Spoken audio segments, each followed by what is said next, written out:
ஆமாம், எல்லாருக்கும் வணக்கம். திடீர்னு எக்கோ எல்லாம் வந்துச்சு, எனக்கே பயமாயிடுச்சு.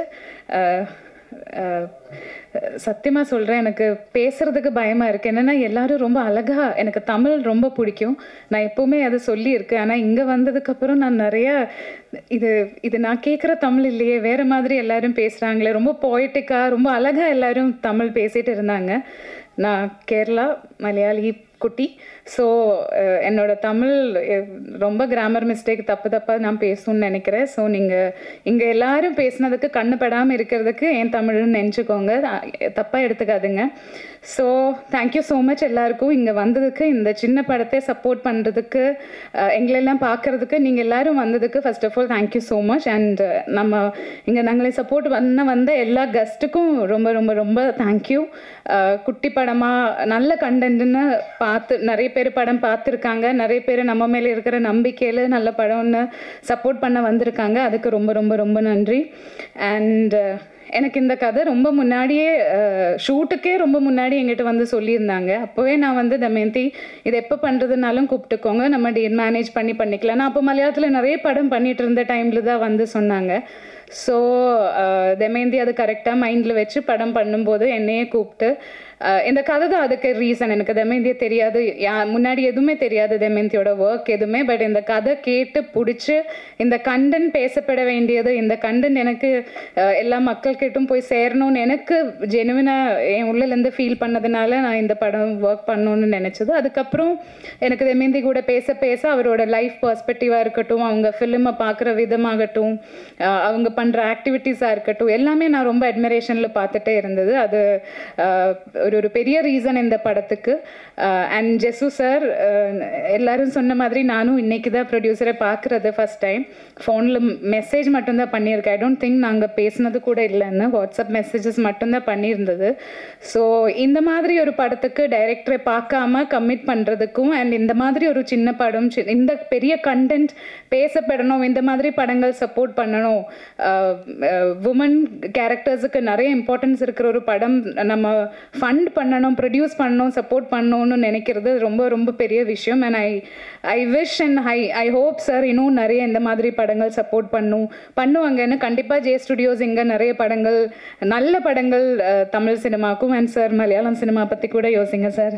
தமிழ் மலையாளம் எல்லா சினிமாலும் சார் வரும்னு நான் ப்ரே பண்ணுறேன். And I am wishing him and my team எல்லாருமே, actors Swagatha, Isaac sir, Lingesh, Gayathri, எல்லோரும் ரொம்ப நாங்கள் ஒரு ஃபேமிலி மாதிரி. பாண்டிச்சேரி, வேளாங்கண்ணி, இங்கெல்லாம் நம்ம ட்ராவல் பண்ணி வி நெவர் ஃபெல்ட் லைக் ஒரு ஷூட்டிங் செட்டில் எல்லோரும் ஒர்க் பண்ணுறதுன்னு.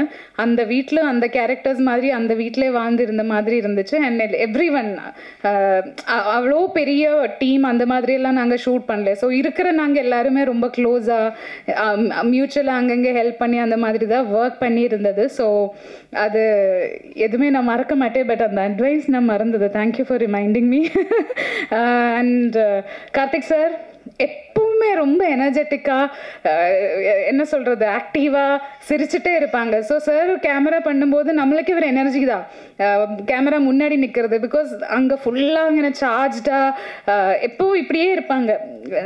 சும்மா நின்னதே நான் பார்த்தது கிடையாது. ஆல்வேஸ் இப்படி இருப்பாங்க. ஸோ அந்த எனர்ஜி நமக்கு எல்லாருக்கும் பாஸ் பண்ணியிருக்கு சார். அண்ட் நம்மளுக்கு எனர்ஜி கொடுக்கறத விட அழகான ஃப்ரேம்ஸ், இப்போ ட்ரெய்லர்லாம் பார்க்கும்போது, இப்போ பிக் ஸ்க்ரீன்லலாம் பார்க்கும்போது எவ்வளோ அழகாக நல்லா உங்களுக்கே தெரியும். அண்ட் ஸோ ரொம்ப அழகான ரொம்ப பியூட்டிஃபுல் ஃப்ரேம்ஸ் நிறைய இருக்காங்க படத்தில். அண்ட் கன்வே பண்ண வேண்டிய விஷயம் அழகாக கன்வே பண்ணியிருக்காங்க. அண்ட் அவர் எடிட்டர் சார், பிரவீன் சார், நாங்கள்லாம் எவ்வளோ குட்டி ஏதாவது தப்பு பண்ணியிருந்தாலும் அதெல்லாம் கட் பண்ணி எங்கே மேட்ச் பண்ணி ப்ளேஸ் பண்ணோம், அதெல்லாம் கரெக்டாக நல்லா அழகாக காமிச்சிருக்காங்க. Thank you so much.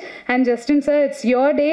Audio launch and லிரிக்ஸாக இருந்தாலும் Rajesh sir and Damayanthi ma'am தான் லிரிக்ஸ் எழுதியிருக்காங்க. எல்லாமே எனக்கு ரொம்ப பிடிச்சது. நான் இப்போ தான் பாட்டு நோட்டீஸ் பண்ணது. நான் முன்னாடி கேட்டிருக்கேன், பட் இப்போ நோட்டீஸ் பண்ணப்போ நான் ஏன் இது முன்னாடி ரீல் பண்ணலேன்னு இப்போ தான் யோசித்தது. ஸோ நெக்ஸ்ட் டேஸ் அதுதான் முதல் வேலை. ரொம்ப நல்லா இருந்தது. அண்ட் இமோஷ்னலாகவும் மியூசிக்கலாகவும் எங்கேயோ நமக்கு ஃபீல் ஆகுதுங்கிற மாதிரியே இருந்துச்சு. Thank you so much. அண்ட் அந்த மியூசிக்கில் அந்த படத்தில் எனக்கு ஒரு பார்ட்டாக முடிஞ்சது ரொம்ப ரொம்ப ரொம்ப சந்தோஷம். அண்ட் ஐ திங்க் நம்ம காஸ்டியூம் மேக்கப் டீம் வந்திருக்காங்கன்னு நினைக்கிறேன். தேங்க்யூ. இந்த கேரக்டராக மாற்றுறதுக்கு காஸ்டியூம் மேக்கப் எல்லாமே சேர்ந்து எனக்கு அந்த சப்போர்ட் அண்ட் மோட்டிவேஷன் எனர்ஜி கொடுத்ததுக்கு தேங்க்யூ ஆல். அண்ட் நீங்கள் எல்லோரும் நான் எப்பவும் சொல்கிற மாதிரி இவ்வளோ நாள் சப்போர்ட் பண்ணியிருந்தது என்னோட கரியரில் உங்கள் சப்போர்ட்னால தான் எனக்கு மறுபடியும் தமிழ் சினிமாவுக்கு வர முடிஞ்சுது. ஐ ஹோப் அந்த சப்போர்ட் இனியும் இருக்கும். அண்ட் எனக்கு மட்டும் இல்லை, இந்த மாதிரி சின்ன சின்ன படங்கள், நல்ல கண்டென்ட் பேசப்படுற படம் நீங்கள் ஆஸ் அ மீடியா அது ஒரு ரெஸ்பான்சிபிலிட்டியாக எடுத்து நீங்கள் சப்போர்ட் பண்ணாதான் இந்த மாதிரி ப்ரொடியூசர்ஸ், டைரக்டர்ஸ் இன்னும் நிறைய கண்டென்ட்ஃபுல்லான நல்ல சினிமா எடுத்து வரும். ஸோ அதனால் உங்கள் சப்போர்ட் ரொம்ப இம்பார்ட்டன்ட் அண்ட் அது இருக்கும் எங்கள் கூடன்னு I am expecting. And thank you எல்லாருக்கும் நிறையா ஸ்னேகம். தேங்க்யூ. அண்ட் கவிதா ரொம்ப நல்லா அழகாக பேசுகிறீங்க. தேங்க்யூ. அண்ட் ஒரு சேர் போட்டு உட்காந்துக்கோங்க, நீங்கள் ரொம்ப நேரமாக நின்றுட்டு இருக்கீங்க. சேர் போட்டு கொடுங்க கூட. What is this? தேங்க்யூ. எல்லாருக்கும் வணக்கம். முதல்ல இந்த ப்ரோக்ராமுக்கு எல்லோரும் வந்ததுக்கு நான் ரொம்ப தேங்க்ஸ் சொல்கிறேங்க. இந்த ப்ராஜெக்ட் ஒரு சோஷியல் காஸ் கமிட் ஆகியிருக்கிற ஒரு ப்ராஜெக்ட் இது. அதனால் இதை பண்ணதில் எனக்கு ரொம்ப இதில் பார்ட் ஆஃப் திஸ் ப்ராஜெக்ட் எனக்கு ரொம்ப சந்தோஷம். பார்ட்டாக இருக்கிறதுல எனக்கு ரொம்ப ரொம்ப சந்தோஷம். நீங்கள் எல்லோரும் இந்த ப்ரோக்ராமுக்கு வந்ததில் எனக்கு ரொம்ப சந்தோஷம் அண்ட் தேங்க்ஸ். நீங்கள் வந்து ஸ்பெஷலி மீடியாவோட சப்போர்ட்டு, உங்களோட சப்போர்ட் இல்லாமல் இப்போ இருக்கிற கண்டிஷன்ஸ் சிச்சுவேஷனில் மேலே வர்றது ரொம்ப கஷ்டம். ஸோ மீடியா சப்போர்ட்டு, உங்களோட சப்போர்ட் இல்லாமல் எங்களால் மேலே வர முடியாதுன்னு தான் சொல்ல முடியும். ஸோ உங்கள் சப்போர்ட் கண்டிப்பாக எங்களுக்கு வேணும். இன்னும் இதை பற்றி நல்லா பாசிட்டிவாக நீங்கள் ரிப்போர்ட்ஸ் எல்லாம் கொடுக்கணும். இந்த படத்தோட ஷூட்டிங் வந்து யோசிச்சு பாருங்களேன், பீச் ஓரமாகவே போச்சு. அப்படியே நம்ம வந்து எங்கன்னா பிக்னிக் போனோம், டூர் போனோம் அப்படின்னு யோசிச்சோம்னா பீச்சு அந்த மாதிரி இடங்கள் தான் யோசிப்போம். அந்த மாதிரி இடங்களாகவே தான் நாங்கள் ஷூட் பண்ணோம். ஃபுல்லாகவே இந்த படம் ஃபுல்லாகவே அப்படியே ட்ராவல் பண்ணியே தான் எடுத்தோம். பாண்டிச்சேரி, வேளாங்கண்ணி, அந்த மாதிரி காரைக்கால், அந்த மாதிரி இடங்களில் தான் நாங்கள் ஷூட் பண்ணோம். அங்கே எல்லாமே வந்து எங்கள் தமயந்தி மேம் வந்து எங்களுக்கு வந்து லோக்கல் கார்டியன். அவங்க வந்து ஃபுல்லாக நாங்கள் எப்போ சாப்பிட்ணும், எப்போ தூங்கணும், எல்லாம் அவங்களே பார்த்துருவாங்க எங்களை. ஃபுல் டேக்கிங் கேர், டீச்சர் மாதிரி அவங்க. Thank you ma'am. Jis sir, thank you sir. Thank you for giving such a beautiful project. இப்போ இருக்கிற சோஷியல் சிச்சுவேஷன்ஸில் இந்த ப்ராஜெக்ட் வந்து ஒரு நல்ல ஒரு மெசேஜ் கொடுக்கும். அது ஃபியூ பீப்புள் போய் ரீச் பண்ணால் கூட எங்களோட இந்த எஃபர்ட்டுக்கு ஒரு மீனிங் கிடைக்கும். ஸோ அந்த மாதிரி ஒரு சோஷியல் காஸ் உள்ள ஒரு ப்ராஜெக்டில் இன்வால்வ் ஆகிருக்கிறது எனக்கு ரொம்ப ரொம்ப சந்தோஷம். Thank you for giving me this chance Jesu sir, Damayanti ma'am, all the technicians. I wish all the best for all the technicians and artist. இந்த ப்ராஜெக்ட் நல்லா வரணும்னு நான் விஷ் பண்ணி தேங்க்ஸ் சொல்லிக்கிறேன். Thank you for all. Thank you for all coming to this project. Thank you. எல்லோருக்கும் மனமார்ந்த நன்றி, பேரன்பு முதல்ல நான் சொல்லிக்கிறேன்.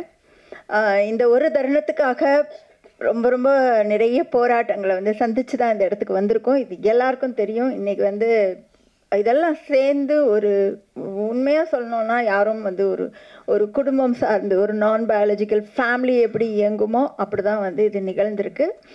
நான் ரொம்ப சாதாரணமான ஒரு நடுத்தர ஆசிரியர் குடும்பத்திலேருந்து வந்தவள். எனக்கும் சினிமாவுக்கும் எந்த சம்மந்தமும் கிடையாது. கலை ரீதியாக வாசித்து அதுக்கப்புறம் அது தொடர்ந்து எழுதி அதன் மூலமாக வாழ்க்கை ஒரு கட்டத்தில் கொண்டு போய் நிப்பாட்டும் பொழுது பொருளாதார ரீதிக்காக அதை தேடுறதுக்காக நான் வந்து ஆர்ஜே ஆனேன். 10 வருட ஆர்ஜே வாழ்க்கை. அப்போ தான் எனக்கு தெரிஞ்சுது மனிதர்கள் அவ்வளோ முக்கியமானவர்கள் அப்படின்னு சொல்லிட்டு. எல்லார்கிட்டையும் கிரே ஷேட் இருக்குது, எல்லார்கிட்டையும் ஒயிட் ஷேட் இருக்குது. பட் பியூட்டிஃபுல் ஹியூமன் பீயிங்ஸ் நம்ம வாழ்க்கைக்கு ரொம்ப சொந்தம். நம்ம தனியாக வந்து பிறந்து வளர்கிறதுக்காக எந்த சூழலுக்காகவும் நம்ம வந்து படைக்கப்படலை அப்படின்னு சொல்லிட்டு ரொம்ப முக்கியமான விஷயம். நான் திருநெல்வேலியிலேருந்து வந்தவள். எங்கள் ஊரில் நல்லா தெரியும் உங்களுக்கு. 2வது கேள்வி, உன் பேர் என்ன, நீ என்ன ஆள் அப்படின்னு வந்து கேட்பாங்க. இந்த சாதி நெருக்கடிகளுக்குள்ளே வந்து நான் வந்து வளர்ந்துருக்கேன். நீங்கள் பெரும்பாலான தமிழ் சினிமாக்களில் ஆண்கள் வந்து மீசையெல்லாம் முறுக்கிட்டு வெட்டருவா எடுத்துகிட்டு வந்து நான் போட்டு தள்ளிடுவேன் அப்படின்னு சொல்லி பார்த்துருக்கீங்க. உண்மை அது அல்ல. இன்னைக்கு கவினா இருக்கட்டும், இன்னைக்கு தொடர்ந்து ரித்தன்யாக்கள் எல்லோரும் வந்து மரணிப்பதற்கு பின்னால் ஒரு சின்ன சமூக சூழ்ச்சி இருக்குது. அது ரொம்ப அமைதியாக இருக்குது. நீங்கள் எந்த பெண்ணையும் எப்போதுமே சாதி அடையாளத்தோடு பார்க்கவே மாட்டீங்க. ஆனால் பெண்கள் ஒரு குடும்ப அமைப்பில் நிறைய சாதி அதிகாரத்தை கையில் உள்ளவங்களாக தான் இருக்காங்க. அவங்க படித்தவங்களாக இருக்கலாம். நீங்கள் பார்த்தீங்கன்னா கல்வி வந்து எங்கள் ஊரை மீட்டெடுத்துரும் அப்படின்னு நினச்சோம். ஆனால் கல்வி மீட்டெடுக்கலை. நல்லா சம்பாதிக்கிற கவின் வெட்டப்பட்டான். இதுதான் எங்கள் ஊருடைய நிலைமை வந்து அப்படி தான் இருக்குது. அப்போது என் வாழ்க்கையில் எப்படி நான் என்னுடைய தேர்வை நிராகரித்து என் வாழ்க்கை பல்வேறு திசைகளில் போனோம். நம்ம ஒரு கனவு கண்டிருப்போம் இல்லையா, ஒரு பெண்ணா நம்ம வாழ்க்கை இப்படி தான் போகணும்னு சொல்லிட்டு. அது கலைச்சி போடும் பொழுது, சீட்டு கட்டு மாதிரி கலையும் போது வாழ்க்கை நம்மளை கையை பிடிச்சி கூட்டிகிட்டு போகும். நமக்கு வேறு வழி இருக்காது. நம்ம அது பின்னாடி போக வேண்டிய ஒரு நிர்பந்தம் இருக்கும். ஆனால் திரும்ப வாழ்க்கை எதை நோக்கி உங்களை நீங்கள் நேசிக்கிறீங்களோ அதை நோக்கி எடுத்துகிட்டு போகும். ஒரு பெண் தமிழ் சினிமாவில் நிறைய வந்திருக்கு, ஆண்கள் பார்வையில் பெண்கள் எப்படி அப்படின்னு சொல்லிட்டு. ஆனால் பெண்களுடைய கதைகள் சொல்லப்பட்டிருக்கா ஆத்மார்த்தமா, உண்மையா, அவங்க என்ன நேசிக்கிறாங்க, அவங்க என்ன வந்து தேர்வு செஞ்சதை விரும்புகிறாங்க, அவங்க என்ன சாப்பிட விரும்புகிறாங்க, சின்ன சின்ன விஷயங்கள் குறித்து இருக்குதா அப்படின்னா நான் பல விஷயங்கள் இருக்குது. ஆனால் ரொம்ப ஆத்மார்த்தமாக ஒரு பெண்ணால் படைக்கப்பட்ட படைப்புகளில் இது ஒன்றாக இருக்கும்னு நினைக்கிறேன். ஏன்னா இது என் வாழ்க்கை சார்ந்த கதை. இதில் போலித்தனம் இல்லை. இதில் வந்து உண்மையை தவிர வேறு எதுவுமே இல்லை. இதில் ஆண்கள் வந்து ஒருத்தர் நேசிப்பாங்க. உண்மையை சொல்லணும்னா லிங்கேஷ்க்கும் ஐசக்குக்கும் நிறைய காதல் காட்சிகள் இருக்குது இதில். அப்புறம் இந்த குரூ ஃபுல்லாகவே நான் வந்து நன்றி சொல்லணும். மீரா வந்து எனக்கு முதல் பட வாய்ப்பு கொடுத்தவர். அது நான் எப்போவுமே என் மனசில் வந்து சுமந்துட்டுருக்கேன். இந்த நிகழ்ச்சியில் அவர் இருக்கணும் அப்படின்னு ஆசைப்பட்டேன்.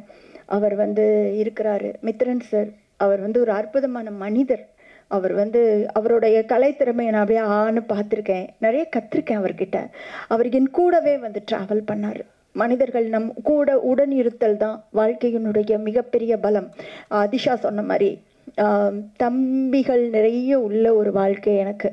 அங்கே ஆனந்த், பிரகதீஷ், சுற்றி தம்பி தான், லிங்கேஷ், எல்லாருமே வந்து என்னென்னா ஆண்பால் பெண்பால்னு விகடனில் நான் எழுதியதை வாசித்து எனக்கு முதல் கால் அதிஷாட்டம் தான் வந்தது. அது அவன் மறந்துருக்கிறானா இல்லையான்னு தெரில, எனக்கு ஞாபகம் இருக்குது. உங்கள் வாழ்க்கையை நீங்கள் உண்மையாக பகிரும் பொழுது அதில் உள்ள வலியும் வேதனையும் சார்ந்து அடுத்த ஒரு பெண்ணிற்கோ அடுத்த ஒரு ஆணிற்கோ, நான் ஜெண்டர் டிஃப்ரென்ஸில் கொண்டு வரல, யாருக்கும் இந்த வழியை நீங்கள் எப்போதும் கொடுக்காதீர்கள் அப்படிங்கிறது தான் ரொம்ப முக்கியமான விஷயம். அண்ட் நான் அங்கிருந்து வந்தவள். நீங்கள் எல்லாம் கேமராவோட உட்காந்துருக்கீங்கல்ல, அங்கேருந்து நான் வந்திருக்கேன். பேட்டிக்காக இருந்திருக்கேன். என் வாழ்க்கையின் எல்லா தேவைகளுக்காகவும் நான் இருந்திருக்கேன். என்னோட இது சின்ன படம்னு நான் சொல்ல மாட்டேன், சின்ன பட்ஜெட்டில் எடுத்த படம். நீங்கள் இந்த ஃப்ரேம்ஸை பார்த்தீங்கன்னா தெரியும். எல்லாருடைய உழைப்பு, ஜஸ்டினோட உழைப்பு, பிரவீனோட உழைப்பு, ரமேஷ் வைத்தியா அவர் பாட்டு எழுதியிருக்காரு. நீங்கள் கேட்டிங்கன்னா அவர் எப்படி குத்தாட்டம் போடுவாரோ அதே மாதிரி இருக்கும் அந்த பாட்டெலாம்.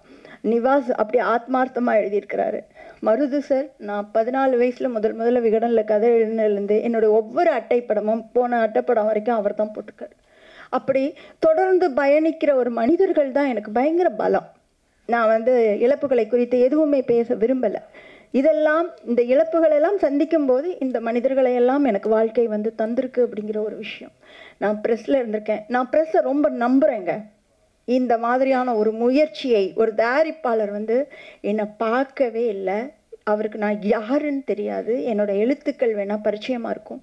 அவர் ஒரு ஃபோனில் ஒரு கதை சொன்னதை வச்சு என்னை நம்பி ஒரு பணம் முதலீடு பண்ணுறாருன்னா நான் அவருக்கு 200% உண்மையாக இருக்கணும்னு நினைப்பேன். எனக்கு வேறு எதுவுமே கண்ணில் படாது. படப்பிடிப்பு தளத்தில் இந்த படத்தை முடிக்கணும், 28 நாளில் முடிக்கணும், 26 நாள் நம்ம எல்லாரும் ஷூட்டு, 2 நாள் தனியாக ஹெலிகேம் ஷூட்டு, நான் கார்த்திக் அப்புறம் மிஷ்கினோட ஆண்டனின்னு ஒரு ஹெலிகேம் அப்புறம் 3 பேரும் தனியாக கேமராவில் போய் நாங்கள் எடுத்திருக்கோம். இது எல்லாமே தான் எனக்கு மனசில் இருந்தது தவிர வேறு எதுவுமே அந்த 28 நாள் 30 நாள் எனக்கு கண்ணிலே தெரியல. ஆனால் இந்த படத்தை இப்போ நாங்கள் உங்கள் கையில் கொடுக்குறோம். நீங்கள் என்னை உங்களில் ஒருத்தியாக நினச்சி இந்த படத்தை எடுத்துட்டு பலமாக போகக்கூடிய சக்தி உங்களுக்கு இருக்குது. நான் நம்புகிறேன். நீங்கள் தான் இது கூட துணை நிற்கணும். நான் ஏற்கனவே சொன்ன மாதிரி உடனிருத்தல் தான் மிகப்பெரிய பலம்.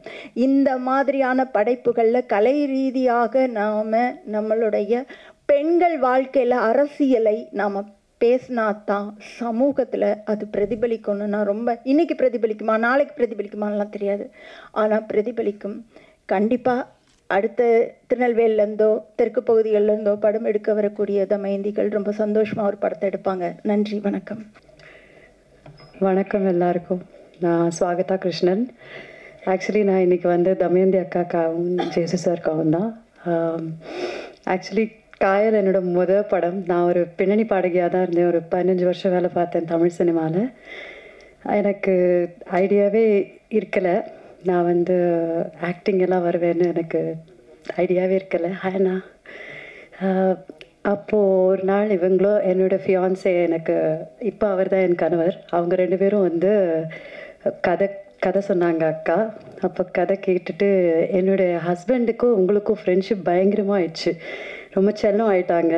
அப்புறம் அவங்க 2 பேரும் ரொம்ப அழகாக எனக்கு எடுத்து சொல்லி, நீ பண்ணணும், ஏன் பண்ணணும், நிறைய பேருக்கு வாய்ப்பு கிடைக்கிறது இல்லை, உனக்கு இவ்வளோ அழகான ஒரு கதாபாத்திரம் அமுதாங்கிற பியூட்டிஃபுல்லான ஒரு கேர்ளோட ஒரு கேரக்டர் கிடச்சிருக்கு, நீ அவசியம் பண்ணணும்னு சொல்லி ரொம்ப என்னை மோட்டிவேட் பண்ணி காயல் படத்துக்குள்ளே நான் அப்படி தான் நுழைஞ்சேன். ரொம்ப அழகாக கதை சொல்லுவாங்க தமயந்தி அக்கா. கதை சொல்கிறதே வந்து ஒரு பியூட்டிஃபுல் எக்ஸ்பீரியன்ஸாக இருக்கும். ஒரு குழந்தைக்கு சொன்னால் எப்படி அப்படியே கேட்கும் இல்லையா, கண்ணு அசைக்காமல் அவ்வளோ அழகாக சொல்லுவாங்க தமயந்தி அக்கா கதை சொல்லும் போது. அப்போ எனக்கு அவங்க மேலே ரொம்ப லவ் ஆயிடுச்சு. அதுக்கப்புறம் நான் வந்து காயல் படம் குள்ளே வந்துட்டேன். ஜேசு சாரை தான் முதல் நாள் நான் பார்க்குறேன். நான் அவரை மீட் பண்ணதே இல்லை.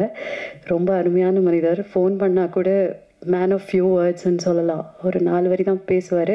அதுவாம்மா இதாம்மா, சரிம்மா, ஓகேம்மா, ஒன்றும் கவலைப்படாதம்மா, நான் பார்த்துக்கிறேம்மா, அவ்வளோதான் சொல்லுவார். ஸோ வண்டர்ஃபுல் கை. அதே மாதிரி எனக்கு ஒர்க் பண்ணும்போது ஷூட்டிங்கில் வந்து எனக்கு சுத்தமாக அனுபவமே கிடையாது. ஆக்சுவலி நான் தியேட்டர் தான் பண்ணிகிட்டு இருந்தேன். ஸோ சினிமாவோடைய அனுபவம் எல்லாம் இன்ச் பை இன்ச் எனக்கு அக்கா சொல்லிக் கொடுப்பாங்க. அதை லிங்கேஷ் எனக்கு ரீஹைட்ரேட் பண்ணிகிட்டே இருப்பார்.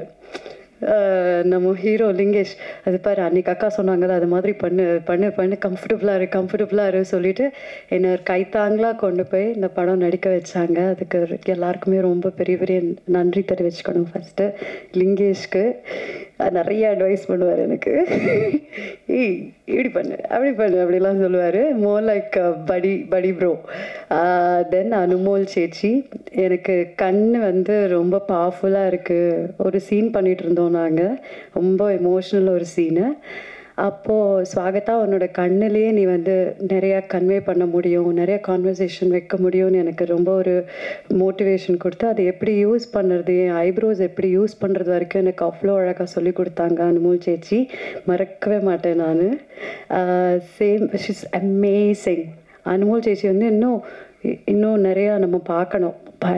எக்ஸ்ட்ராடினரி ஆக்டர், ரொம்ப இன்ஸ்பிரேஷன் அவங்க. அண்ட் டாடி, ஐசாக் டாடி, நாங்கள் பயங்கர chill buddies. We have had great fun during the shoot. And Justin sir, thank you so much. எனக்கு தேன்மொழி பாடுறதுக்கு ஒரு ஆப்பர்ச்சுனிட்டி கொடுத்தீங்க. ரொம்ப அழகான ஒரு மெலடி. ஐ திங்க் உங்களுக்கு பிடிச்ச அளவு பாடிருக்கேன்னு நினைக்கிறேன். Thank you so much. Karthik sir, thank you. எனக்கும் நானும் ஒரு சினிமா ஃபேஸ், ஒரு கேமரா ஃபேஸ்னு எனக்கே நீங்கள் காமிச்சிங்க. நான் ரொம்ப நர்வஸாக இருந்தேன். எனக்கு கொஞ்சம் கூட கான்ஃபிடென்ஸ் இருக்கலை. நான் படத்துக்குள்ளே நடிக்க வந்தப்போ எனக்கு அந்த கான்ஃபிடென்ஸ் கொடுத்தது கார்த்திக் சாரோட camera work. And editor Praveen sir, thank you so much. Everybody whose your. ஒரு சின்ன ஒரு இன்றைக்கி ரொம்ப மெமரபுளாக ஒரு விஷயம் நடந்தது, அது நான் இன்றைக்கி சொல்லி ஆகணும். அங்கிள் ட்ராட்ஸ்கி மருது அங்கிள் வந்து நான் பிறந்த நாள்லேருந்து எனக்கு அவரை தெரியும். ஆனால் அவரை இன்றைக்கி தான் முதல் தடவை நான் பார்க்குறேன். அது வந்து ஒரு பியூட்டிஃபுல்லான ஒரு ஸ்டோரி. இன்றைக்கி வந்து பார்த்தது எனக்கு ஷாக் ஆகிட்டேன். நான் இன்றைக்கி எங்கள் அப்பாவும் ட்ராட்ஸ்கி மருது அங்கிளும் வந்து சைல்ட்ஹுட் பெஸ்ட் ஃப்ரெண்ட்ஸு. இன்னி வரலையும் எங்கள் அப்பாவுக்கு அப்பா என்னோட அப்பாவும் ரெண்டு பேரும் மதுரை தான், நானும் மதுரை தான் பிறந்து வளர்ந்தது எல்லாமே. எங்கள் அப்பாவும் மதுரை தான் பிறந்து வந்தது. எங்கள் அப்பாவுக்கு ஃபஸ்ட்டு ஒரு ஷர்ட் மெஜரா கோட்ஸில் போய் டெய்லர் பண்ணி வாங்கி கொடுத்தது ட்ராட்ஸ்கி மருது அங்கிள் தான். ஸோ இது வந்து எங்கள் அப்பா ஒரு நார்மல் கார்மெண்ட் எம்ப்ளாயி. அதுக்கும் ட்ராட்ஸ்கி அங்கிளுக்கும் சம்மந்தமே இல்லை. அவங்க இவர் வேறு மாதிரி ஜீனியஸ், க்ரியேட்டிவ் ஜீனியஸ். எங்கள் அப்பா ஒரு நார்மல் கார்மெண்ட் எம்ப்ளாயாக இருந்தார்.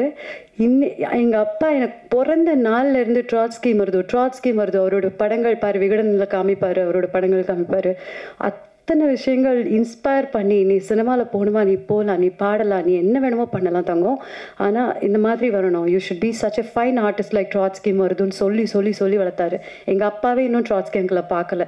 இத்தனை வருஷத்தில் நான் தான் பார்த்துருக்கேன். அவங்க சென்ட் மேரிஸில் படித்த டைமுக்கு அப்புறமா இன்னைக்கு எனக்கு தான் அந்த பாக்கியம் கிடச்சிருக்கு. And it feels like a whole circle. நான் ரிஷிகேஷில் இருந்தேன் நேற்று நைட்டு. இந்த இவெண்ட்டுக்கு இம்மீடியட்டாக கிளம்பி ஐ கேம் ஆல் த வே. எனக்கு அங்கிள் வராருன்னு தெரியாது. So this has made my whole childhood till today so meaningful. I thank you so much Damayanti Akka for this incredible opportunity to meet uncle at Kayal audio launch, and it means a lot for me. எல்லாருக்குமே என்னோட பணிவான வணக்கங்கள். Thank you so much sir. எல்லா இவ்வளோ பெரிய directors, writers இருக்கீங்க, உங்களோட எல்லா அப்ரிசியேஷனும் அக்கா எனக்கு சொன்னாங்க. ரொம்ப thank you so much for coming. That's all. Bye bye. Thank you. ஒரு வாரம் மட்டும் பிரிஞ்சாலே போதோ, என் போர்வையோ உனையே கேக்கோ, சடுகுடு ஆட்டம் தொட போட மனசுதான் காரணம். அடடடா சொல்லி அடங்கிடா, உன்னை திருத்ததான் பார்க்கணும். சாரலில் ஒரு தேநீர நீட்டுற என் கண்ணாளா, கொடையில ஒரு மழையில நீ வானத்தை கண்ணோர கொண்டாந்து சேத்தாயடா. சாரி ஜஸ்டின் சார், ரொம்ப மொக்கையா பாடிட்டேன்னு நினைக்கிறேன், மன்னிச்சுக்கோங்க. பட் எல்லாருக்கும் நன்றி. மீடியா நான் ரொம்ப 16 வயசு பொண்ணாக இருக்கும் போதுலேருந்து என்னோட பாட்டிலேருந்து ரொம்ப சப்போர்ட் பண்ணிங்க. நான் இப்போ அவ்வளோவா ஆக்டிவாக இல்லை ஃபிலிம்ஸில், இருந்தாலும் இத்தனை பேரை பார்க்க கொஞ்சம் நர்வஸாக தான் இருக்குது. But keep supporting. காயலுங்கிறது ஒரு அழகான ஒரு கதை. அது அது மாதிரி இருக்குமா இது மாதிரி இருக்குமான்னு எனக்கு சொல்ல தெரியல. எனக்கு தெரிஞ்சதில் தமயந்தி அக்காவோட வாழ்க்கை தான் அந்த கதையில். பியூட்டிஃபுல்லாக ஒரு ரிவர் மாதிரி போய்கிட்டே இருக்கும். எல்லாரும் உங்களோட எல்லா சப்போர்ட்டையும் என்கரேஜ்மெண்ட்டையும் இந்த மாதிரி சின்ன கதைகளுக்கு, சின்ன படங்களுக்கு கொடுத்து அதை பெரிய படங்களாக, பெரிய வெற்றி படங்களாக ஆக்கணும்னு நான் வேண்டி கேட்டுக்கிறேன். Thank you so much. தேங்க்யூ. எல்லாருக்கும் மாலை வணக்கம். ஆக்சுவலாக அந்த ப்ராஜெக்ட் எப்படி செட் ஆச்சுன்னு ஒரு கதை சொன்னாங்க ஏவியில். அது பார்க்காமலே இந்த ப்ராஜெக்ட் அமைஞ்சது செட் ஆச்சு அப்படின்னு சொன்னாங்க. எனக்கு நம்ம காதல் கோட்டை படத்தில் அஜித்தும் தேவயானி பார்க்காமலே லவ் பண்ணுவாங்களா, அந்த மாதிரி ஒரு ஞாபகம் வந்துச்சு. ஸோ பார்க்காமலே ஒரு ப்ராஜெக்டை கதை கேட்டு அவர் ஓகே பண்ணியிருக்காருன்னா அந்த கதை மேலேயும் அந்த டைரக்டர் மேலேயும் எவ்வளோ நம்பிக்கை இருக்கும் இல்லை? ஸோ அதுக்காக அவருக்கு ஒரு சின்ன கிளாப் பண்ணலாம். ஆக்சுவலாக ஜெயஸ் சார் கூட நானும் ஒரு தடவை ஃபோனில் பேசியிருக்கேன். ரொம்ப ஃபஸ்ட் படம் பண்ணுறாரு, இவருக்கு என்ன பெருசாக தெரியும் சினிமா பற்றி அப்படின்னு நினச்சி பேச ஆரம்பித்தேன். ஆனால் நிறைய பேசினார். ஸோ ரொம்ப பிடிச்சிருந்தது. ரொம்ப நேரம் பேச ஆரம்பிச்சிட்டோம் ஃபோன்லேயே. ஸோ நானும் இப்போ தான் அவரை ஃபஸ்ட் டைம் மீட் பண்ணேன். Thank you so much sir. ஒரு பியூட்டிஃபுல்லான ஒரு படத்தை பண்ணியிருக்கீங்க. அதில் எனக்கு மிகப்பெரிய சந்தோஷம். காயல் படம் எனக்கு இதில் ரொம்ப பிடிச்சது என்னென்னா அந்த டைட்டில். அது நீங்கள் படம் பார்த்தா தான் தெரியும். அந்த படத்துக்கும் கதைக்கும் அந்த டைட்டிலும் நம்மலாம் தலையை உடச்சிக்குவோம். பழைய படத்துலேருந்து என்ன பாட்டை வச்சு டைட்டில் வைக்கலாம் அப்படின்லாம் யோசிப்போம். பேக் வாட்டர்னு நினைக்கிறேன் இல்லைன்னா, கடல் சார்ந்த இடமும். அது இல்லாமல் அந்த கடல் சார்ந்த இடம், கடல்லேருந்து பிரிஞ்சு தனியாக ஒரு நீர்ப்பரப்பு இருக்கும்ல, அதை கூட காயல்னு சொல்லுவாங்க, பேக் வாட்டர் மாதிரி. அது நான் படம் பார்த்து முடிச்சுட்டு வந்தோன்னா, ஐயோ காயல்னா இது அர்த்தமா, அப்போ எவ்வளோ அழகாக யோசிச்சிருக்காங்க அப்படின்னு எனக்கு ரொம்ப பிரமிப்பாக இருந்தது. அந்த டைட்டில் பார்க்கும்போது ரொம்ப பொறாமையாகவும் இருந்தது. ஒரு மிகச்சிறந்த எழுத்தாளரோ இல்லை ஒரு கவிஞரோ தான் இந்த மாதிரி ஒரு டைட்டிலை யோசிக்க முடியும். ஸோ அந்த டைட்டில் மட்டும் இல்லை, அந்த படம் நான் பார்த்துட்டேன், அதனால் நான் தைரியமாக பேசுவேன். இந்த படம் வந்து நிஜமாகவே ஒரு கவிதை மாதிரி இருந்தது. நீங்களும் பார்க்கணும், இந்த படத்துக்கு சப்போர்ட் பண்ணணும். தமயந்தி மேம் வந்து எனக்கு எப்படி தெரியும்னா, நாங்கள் வந்து ஹாட் ஸ்டாருக்கு ஒரு படம் பண்ணுறதா இருந்துச்சு. அப்போ தான் அவங்கள மீட் பண்ணோம், நிறையா ஒர்க் பண்ணியிருக்கோம். அவங்களோட எழுத்துக்கள் வந்து எனக்கு ரொம்ப ரொம்ப பிடிக்கும். ஒரு சோஷியல் மெசேஜ் ஒரு இது இருக்கும், ஒரு சின்ன அரசியல் இருக்கும், ரொம்ப நுணுக்கமாக எழுதுவாங்க, நிறைய பாடல்கள் பண்ணியிருக்காங்க. ஸோ அவங்க வந்து எனக்கு பெரிய சந்தோஷம் என்னென்னா, அவங்க டைரக்ஷன் பண்ணது தான். எனக்கு வந்து மெயின் ஸ்ட்ரீம் ஃபிலிம்ஸில் அவங்க வந்து முக்கியமான இடத்துல அவங்க இருக்கணும்னு எனக்கு மிகப்பெரிய ஆசை. ஸோ அதாவது கமர்ஷியல் படங்களும் நிறைய பண்ணணும், முன்னணி இடத்துல அவங்க வரணும் நான் ப்ரே பண்ணிக்கிறேன். அது இல்லாமல் இந்த படத்தில் ஆக்ட் பண்ண ஆர்டிஸ்ட், டெக்னீஷியன்ஸ் எல்லாத்துக்கும் என்னோட மனமார்ந்த வாழ்த்துக்கள். அனுமல் மேமோட மலையாள படங்கள் நிறைய நான் பார்த்துருக்கேன். ஸோ ரொம்ப பிடிக்கும் எனக்கு அவங்கள. எனக்கு தெரிஞ்ச அயலிக்கு முன்னாடிலாம் இது பண்ணிட்டாங்கன்னு நினைக்கிறேன். ஸோ சூப்பராக இருந்தது பெர்ஃபார்மன்ஸ், எல்லாரோட பெர்ஃபார்மன்ஸும் நல்லா இருந்தது. லிங்கேஷ் அவரும் தெரியும், பரியர் பெருமாள் பார்த்துருப்பீங்க, மிரட்டியிருப்பார். ஸோ எல்லாத்துக்குமே இந்த படத்தில் ஒரு நல்ல பேர் கிடைக்கும். டெக்னீஷியன்ஸ் மெயினாக வந்து கேமராமேன் கார்த்திக், நீங்களே விஷுவல்ஸ் பார்த்துருப்பீங்க, ரொம்ப நல்லா இருந்தது. எனக்கு அவரோட ஒர்க் பிடிக்கும், அவரையும் தெரியும். இந்த படத்துக்கு அப்புறம் நீங்களும் வேறு லெவல் போயிடுவீங்க, என்னோட வாழ்த்துக்கள். மியூசிக் டைரக்டர் நிஜமாவே இதெல்லாம் மேடைக்காக சொல்லலை, நீங்களே பாட்டு கேட்டிருப்பீங்க, சூப்பராக இருந்தது. திருச்சிட்டம்பலத்தில் தேன்மொழி சாங் எவ்வளோ ஹிட் ஆச்சோ அதை விட இந்த பாட்டு ஹிட் ஆகணும் நான் வந்து வாழ்த்து சொல்லிக்கிறேன். இதுக்கப்புறம் நிறைய படங்கள் நீங்கள் பண்ணணும். எடிட்டரும் இதில், ஏன்னா இந்த படம் ஆரம்பித்ததுலேருந்தே தெரியும் எவ்வளோ ஸ்ட்ரகிள் பண்ணாங்க. அதுக்கப்புறம் அதை திரும்ப ப்ராசஸ் பண்ணுறதுக்கும் ரிலீஸ் பண்ணுறதுக்கும் எவ்வளோ போராடிட்டு இருக்காங்க. நிஜமாகவே சொல்கிறேன், அவ்வளோ கஷ்டப்பட்டுருக்காங்க. அதுக்காகவே வந்து எல்லாருமே, பத்திரிகையாளர்கள்லேருந்து எல்லாருமே அவங்களுக்கு சப்போர்ட் பண்ணணும், என்னோட சின்ன வேண்டுகோள் அது. ஸோ இந்த படத்தில் வேலை செஞ்ச எல்லாருக்கும் என்னோட மனமார்ந்த வாழ்த்துக்கள். நன்றி, தேங்க்யூ. முதல்ல தலைவி ஒவ்வொரு படத்துலையும் எனக்கு ஒரு இன்ட்ரோ கொடுத்துட்றீங்க, தேங்க்ஸ் தலை. ப்ரெஸ் அண்ணா எல்லாருக்கும் வணக்கம், தம்பிகள் ப்ரெஸ்லேருந்து வந்திருக்க தம்பிங்க எல்லாருக்கும் வணக்கம். இந்த படத்தில் ஃபஸ்ட்டு ஒரு தேங்க்ஸும் ஒரு வாழ்த்து வந்து ஜஸ்டின் பிரதருக்கு. அவரோட நாள் தான் இது, அவரோட மிகப்பெரிய கனவு இன்றைக்கி நினைவாக இருக்குது அவருக்கு. அதுக்கு மிகப்பெரிய போராட்டமும் இருக்குது. தமயந்தி அக்கா தான் என்னை எப்படி அடித்து இந்த படத்தில் கொண்டு நடிக்க வச்சாலும் அதே போல் அடித்து இழுத்துட்டு வந்து மியூசிக் பண்ண வச்சாங்க. ஜஸ்டின் நீ வா மவனை அப்படின்னு சொல்லிட்டு ரேடியோவில் ஒரு மாட்டு நிம்மதியாக தான் இருந்தார். மாத சம்பளம் வாங்கிட்டு அப்படியே வாழ்க்கை நிம்மதியாக போயிருக்கோம். அவரை கூப்பிட்டு வந்து இங்கே விட்டு. பட்டு ஒரு மாதிரி இந்த ஃபஸ்ட் டைம் ஸ்டுடியோவில் கேட்கும்போது ஒரு கூஸ் பம்ப் ஆகிடுச்சு. தேன்மொழி பாட்டு, இன்னொரு பாட்டு ஒன்று இருக்குது எனக்கு ரொம்ப பிடிக்கும், காயல் பறவைன்னு சொல்லிட்டு ஒரு பாட்டு. அது அவங்க ஓகே நிவாஸ் ப்ளீஸ் இல்லை வாங்க ஐயோ வாங்க நிவாஸ் வாங்க. ஐயோ அவங்க இவங்க ஆங்கர் கூட வருவீங்களா சார்? நீங்களே அவர் வர சொல்லுங்க. நிவாஸ் வாங்க. பாடகர் நிவாஸ் அவர்களே அன்புடன் மேடைக்கு அழைக்கிறோம். வருங்கால இசையமைப்பாளர் நிவாஸ், பாடகர் நிவாஸ் அவர்களை மேடைக்கு அழைக்கிறோம். என்ன பண்ணுறது, என்னை விட பைசப் பெருசாக இருக்கு.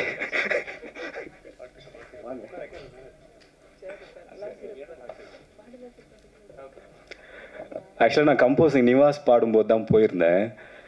அது ஐயோ இப்படி ஒரு நல்ல பாட்டு இருக்க படத்தில் நம்ம நடிக்கிறோமான்ற மாதிரி எனக்கு பயங்கர ஹாப்பி ஆகிடுச்சு. அவ்வளோ செம்மையான ஒரு பாட்டு. அதை வந்து அவங்க ரொம்ப காயலோட அசட்டாக அக்கா வச்சுருக்காங்க, அதை ரிலீஸ் பண்ணுவாங்க. ஸோ ஜஸ்டின் பிரதருக்கு மிகப்பெரிய வாழ்த்துக்கள். அடுத்து ஒரு மிகப்பெரிய நன்றி. இப்போ நான் சொல்ல போகிற நபருக்கு, நன்றி சொல்ல போகிற நபருக்கும் எனக்கு எந்த சம்மந்தமும் கிடையாது, பார்த்தது கிடையாது, பேசுனது கிடையாது. பார்த்துருக்கேன்னா நான் தூரம் இருந்து பார்த்துருக்கேன். அப்புறம் அவரோட இயக்கத்தை நான் பார்த்துருக்கேன். அந்த படம் எனக்கு ரொம்ப பிடிச்ச படம். அது கதை இப்போ வேண்டாம். ஒரு ஆணோட ஒரு நல்ல தோழி இருந்தால் அது ஒரு சூப்பரான ஒரு பவராகவும் இருக்கும், ஒரு பயங்கர ஹாப்பியாகவும் இருக்கும். அது ஒரு மாதிரியான ஒரு உலகம். அது நல்ல பெண் தோழிகள் நான் சொல்கிறது நட்பாக இருப்பாங்களா, அவங்கள சொல்கிறேன், நீங்கள் வேறு எதுவும் கம்பேர் பண்ணாதீங்க. அவங்க இருந்தால் அந்த உலகம் வேறு, அவங்களுக்கு இது புரியும். அதே போல் ஒரு பெண் கூட ஒரு நல்ல ஆண் நண்பர் இருந்தார்னு வச்சுங்களேன், ஒரு நல்ல நண்பன் இருந்தால் அந்த உலகம் வேறு. அது ஒரு சூப்பரான ஒரு பவர், ரொம்ப அழகாகவும் இருக்கும். அதோட சந்தோஷமும் வேறு. முதல் நாள் காயல் ஷூட் அப்போ நான் வந்து மித்ரன் சார் அங்கே பார்த்தேன். நாங்கள் பூஜை போடும்போது அவர் அங்கே இருந்தார். அப்போது பாண்டிச்சேரியில் ஷூட்டு முதல் நாள். நாங்கள் பூஜையிலே வந்து கடலுக்கு தான் பூ தூவணும். சாமி ஃபோட்டோலாம் எதுவும் கிடையாது, கடலுக்கு தான் பூ தூவி அந்த கடலுக்கு தான் இது பண்ணி படையெல்லாம் வச்சுட்டு அதுக்கப்புறம் நாங்கள் இருந்து அன்றைக்கி முதல் நாள் ஃபஸ்ட்டு டேக்கில் சார் வந்துட்டு கிளாப் பண்ணிவிட்டு அங்கே கிளம்புனாங்க. அதுக்கப்புறம் தமயந்தி அக்கா இந்த படத்தோட பிரச்சனைகள் அப்போல்லாம் ஒவ்வொரு டைமும் மித்ரன் சாரை சொல்லிக்கிட்டே இருப்பாங்க. இன்றைக்கி இறுதி நாள் சொல்ல முடியாது, இன்றைக்கி ஒரு நல்ல நாள், அதுவுமா இன்றைக்கும் அவர் கூட இருந்துக்கிட்டே இருக்கார் மித்ரன் சார். இப்படி ஒரு நண்பன் கிடைக்கிறதுக்கு பெரிய விஷயம். தமயந்தி அக்கா இது போல் நிறைய நண்பர்கள் சம்பாரிச்சு வச்சுருக்காங்க சினிமாவில். அதுதான் காயலை வந்துட்டு இவ்வளோ தூரம் கொண்டு வந்துச்சு, பல பிரச்சனைகள் காயலில். ஸோ நன்றி மித்ரன் சார் தான் நான் சொல்லணும். இந்த காயல் இன்னைக்கு இந்த இடத்துல நிற்குதுன்னா அதுக்கு காரணம், மிக முக்கியமான காரணம் எங்கள் எல்லாரையும் தாண்டி மித்ரன் சாருக்கு ஒரு மிகப்பெரிய பங்கு இந்த படத்தில் உண்டு. அதை நான் ஃபோனில் தான் கேட்டுக்கிட்டே இருக்கேன். ஸோ அதுக்கு நன்றி. நான் இந்த படத்தில் நானும் ஒரு பார்ட்டாக இருக்கும்போது நான் சொல்லணும் அப்படின்னு நான் ஆசைப்பட்றேன். அப்புறம் ஜேசு சார், சுவாகதா பேசின அளவு கூட, அனுமோல் பேசின அளவு கூட நான் ஜேசு சார் சத்தியமாக பேசுனதே கிடையாது. ஒரே ஒரு டைம் ஜேசு சாருக்கு பாண்டிச்சேரியில் இருக்கும்போது ஒரு மெசேஜ் பண்ணியிருக்கேன், வாட்ஸ்அப்பில் பேசியிருக்கோம். அப்போ ஒரு பெரிய சிக்கல், ஷூட்டிங் அங்கேருந்து நகர்த்தலாமா வேண்டாமான்னும்பொழுது அது ஒரு பெரிய ஒரு சின்ன பட்ஜெட் படங்களில் வர ஒரு சிக்கல் தான் அது, ஆஸ் யூஷுவல். இப்போ நான் அப்போ தான் ஒரு ஹீரோவாக 2-3 படங்கள் சின்ன பட்ஜெட் படங்கள் பண்ணதுனால, நீலம் ப்ரொடக்ஷனில் இருந்ததுனால கொஞ்சம் நான் அதை கற்றுக்கிட்டு இருந்ததுனால என்னால் அதை ஃபேஸ் பண்ண முடியுன்ற ஒரு நம்பிக்கையில் எனக்கு ஒரு கால் வந்துச்சு. அப்போ யூஎஸ்லேருந்து லிங்கேஷ் பண்ணலான்னு. சார் த்ரோ ஆன் பண்ணுங்கள், பார்த்துக்கலாம், அடிச்சிடலாம் சார், ஒரே ஸ்கெடியூலில் போயிட்டு வந்துடும், திரும்பி வந்துட்டா பண்ண முடியாது சார் அப்படின்னும் போது அந்த ஒரு வார்த்தை, லிங்கேஷ் போகலாம் லிங்கேஷ் அப்படின்னாரு. அவ்வளோதான், நானும் அவரும் பேசுனது. அதுக்கப்புறம் இப்போ தான் பார்க்குறோம், இப்போ தான் பேசுகிறோம். ஸோ இந்த ஒரு புதுப்படம் பண்ணுறதுக்கு இல்லை பல பிரச்சனைகளை அதை தாண்டி இந்த படம் ஒரு புது ப்ரொடியூசர் டைரக்டரை பார்க்காமலே பண்ணலாம். ஏன்னா இந்த படத்தோட கதையை யார் படித்தாலும் பண்ணிவிடுவாங்க. எனக்கு அக்கா கதை சொல்லும்போது கூட பெரிய நம்பிக்கை வரல அந்த கதை மேலே. அந்த கதையை படித்ததுக்கப்புறம் இந்த கதை கேமரா தான் நம்மளே போய் எடுத்துடலாம் போல, அந்த மாதிரியான ஒரு உரையாடல் அந்த கதையில் இருந்துச்சு. மேபி அதுதான் ஜெயசு சாருக்கு நம்பிக்கை கொடுத்துருக்கோம். அந்த கதையை படிக்கும்பொழுது ஒரு மாதிரி ஒரு பொயட்டிக்காக இருந்துச்சு. ஒரு தமிழில் படிக்கிற ஒரு நாவல், நம்ம அழகான ஒரு காதல் நாவல் படித்தா எப்படி இருக்கும், அந்த துணி அந்த ஸ்கிரிப்டில் இருந்துச்சு. அது மேபி ஜேசு சாருக்கு ஒரு நம்பிக்கை கொடுத்துருக்கலாம். அதுதான் எனக்கு தெரிஞ்ச இந்த படம் ஆரம்பத்துக்கான கதையாக இருந்திருக்கும். ஸோ காயல் பற்றி எனக்கு உண்மையாலுமே நிறைய பேசணும், பயங்கரமாக பேசணும்னு நினச்சிட்டே வந்தேன். காயல்னு ஒரு ஃபேமிலி எனக்கு கிடச்சிது. பட் பாட்டெல்லாம் பார்த்தப்பறம் என் ஃபேமிலி என்னை விட்டு போயிடுன்னு ஒரு பயம் வர ஆரம்பிச்சு நிறைய மறந்துட்டேன் ஆக்சுவலாக. இவங்க ஆக்சுவலாக எனக்கு காட்டல, இந்த வருஷம் நான் காட்டவே இல்லை. எனக்கு தம்பி நீ வா, உனக்கு ஒன்று வச்சிருக்கேன் ஓகே, நம்மளுக்கு பயங்கரமாக ஹீரோவை போட போகிறாங்க போல நினச்சோமான பாட்டில் இப்போ நிறைய ஷார்ட்ஸ்லாம் போட்டு என்ன நடக்குதுன்னு தெரியல. என் வீட்டுக்கு போனால் சரி எல்லாத்தையும் நம்ம ஃபேஸ் பண்ணி தான் ஆகணும், ஹீரோவானா ஃபேஸ் பண்ணி தான் ஆகணுன்ற இடத்துக்கு நானும் நகர்ந்துட்டேன். Okay, Swagatha and Isaac sir, Anumol, அப்புறம் காயத்ரி வரல, அப்புறம் பரத் மச்சி, ரமேஷ் திலக், எல்லாருமே ஒரு ஃபேமிலியாக இந்த படத்தை நாங்கள் நடித்தோம். ஆக்சுவலாக இந்த படத்துக்குள்ளே நான் வந்ததுக்கான மிக முக்கியமான காரணம் அப்படின்னு ஒருத்தர் இருப்பார்ல, தமயந்தியாக்கெல்லாம் எனக்கு யாருன்னே அப்போ தெரியாது. கார்த்தி தம்பி தான். ஆக்சுவலாக பயங்கர ஆக்டிவாக அவர் இப்படி நிற்கவே மாட்டார், அப்படி நடந்துக்கிட்டே இருப்பார்னு அனுமோல் மேடம் சொன்னாங்களே. ஆக்டிவாக அதெல்லாம் கிடையாது, அவனுக்கு காலில் ராடு வச்சிருக்க, ஒருத்தர் நிற்க முடியாது. அடிக்கடி டென்ஷன் ஆகிடுவான். தம்பி உர்றா பார்த்துல, அவனுக்கு ஒரு கேமரா கொடுத்தா போதும், ஒரு கேமரா கொடுத்துட்டு அவன் கேட்குற லென்ஸ் கொடுத்தா போதும், செம்மையாக ஃப்ரேம் வச்சிருவான். சும்மாலாம் வைக்க மாட்டான். அண்ணே அப்படி போங்கன்னு சொல்லிட்டு ஒன்றுவான். என்ன நான் 1 கிலோமீட்டர் தூரத்தில் இருப்பான், அவங்க இங்கேயோ இருப்பான், நடங்கன்றுவான். எனக்கு செம கோவம் வந்து, டே ஏன்டா அப்படி பண்ணுற அப்படின்னு. கிட்ட பார்த்தோன்னே அந்த ஷார்ட்டை காட்டுவான். ஏன்னா இவ்வளோ சூப்பராக இருக்குது, அதானே அப்படிதான் சூப்பரான ஒரு கேமராமேன். கார்த்தி நானும் காலேஜ் ரோடுன்னு ஒரு படம், முதல் படம், அதில் தான் 2 பேரும் ஒர்க் பண்ணார். கேமராமேன் கார்த்தி தான். ஏன்னா நான் தானே அந்த படத்துக்கு பாதி ப்ரொடக்ஷன் பார்த்துக்கிட்டேன், ப்ரொடியூசர் என்ன நம்பி தான் கொடுத்தாரு. பார்த்தீங்களா, அந்த படத்தில் சுவாகதா பாட்டு பாடிருக்காங்க, பட் எனக்கு அது தெரியாமல் இருக்கு. ஸோ அவங்ககிட்ட நான் சொன்னது, இவ்வளோ தானே காசு இருக்குது கார்த்தி, என்ன பண்ணலாம், நான் பார்த்துக்கலானே. ஸோ அந்த ஒரு கேமரா இருந்தால் போதும் கார்த்திக்கு. அவன் நினைக்கிற அந்த ஃப்ரேமை, இயக்குனர் கேட்குற அந்த ஷாட்டை, அதோடைய அழகு குறையாமல், அதோடைய அந்த உரையாடல் குறையாமல் ரொம்ப அழகாக ஒளிப்பதிவு பண்ணிவிடுவார் கார்த்தி. ஸோ கார்த்திக்கு இந்த படம் ஒரு சூப்பரான படமாக கண்டிப்பாக இருக்கும். ஏன்னா எழுதின விதம் எவ்வளோ பொய்ட்டிக்காக இருந்துச்சோ அதே போல் எடுத்த விதம் பொய்ட்டிக்காக இருக்குன்னா அது மிக முக்கியமான காரணம் கார்த்தி தான். அதுக்கப்புறம் ஆமாம், கை தட்டுங்க ப்ளீஸ், கண்டிப்பாக. ஏன்னா நீங்கள் படத்துக்கு முன்னாடியே தட்டிடுங்க, கண்டிப்பாக 100% படம் பார்த்ததுக்கப்புறம் கார்த்திக் எல்லாருமே தேட ஆரம்பிச்சிருவீங்க, நல்ல விதமாக தேட ஆரம்பிச்சிருவீங்க. அப்புறம் பிரவீன் சாருக்கு ரொம்ப நன்றி. ஏன்னா நாவலாக இருக்குன்னா அப்போ நாவல் நம்ம ஏற்கனவே 3 மணி நேரம் படிப்போம்ல, அது படமாகனா வந்துட்டு ஒரு 2-2.5 மணி நேரம் தான் உட்காந்து பார்க்க முடியும் போது ஒரு 2.25 மணி நேரம் இருந்துச்சு. பிரவீன் சார் நம்ம நைஸாக சொல்லுவோம், சார் எப்படி அது சார் நம்ம பார்த்தல விடுங்கத்தில் அப்படின்னுவார். ஸோ இந்த படத்தை ரொம்ப அழகாக அந்த அந்த ஜூஸ் குறையாமல், அந்த பொய்டிக் குறையாமல், அந்த விஷுவல்ஸோட எந்த சென்ஸுமே குறையாமல் அதை அடுக்கி வச்சதில் மிகப்பெரிய பங்கு வந்து பிரவீன் சாருக்கு உண்டு. ஸோ பிரவீன் சாருக்கு மிகப்பெரிய நன்றி. So okay. அப்புறம் அனுமோல் மேடம்க்கு எனக்கு பெரிய சீன்ஸ் இல்லை, ஆனால் ஒவ்வொரு நாளும் பொறாமப்படுற மாதிரி தமயந்தியாக்கான்னு சொல்லிட்டே இருப்பாங்க. நேற்று அனுமோல் நடித்தாங்க தம்பி, பிரிச்சுட்டாங்க தம்பி, ஐயோ அப்படின்வாங்க. ஆமாம், எனக்கு ஒரு சீனியர் அவங்ககிட்ட கொடுக்காதீங்க, இதே மாதிரி புகழ்ந்துக்கிட்டே இருங்க அப்படின்னுவேன்.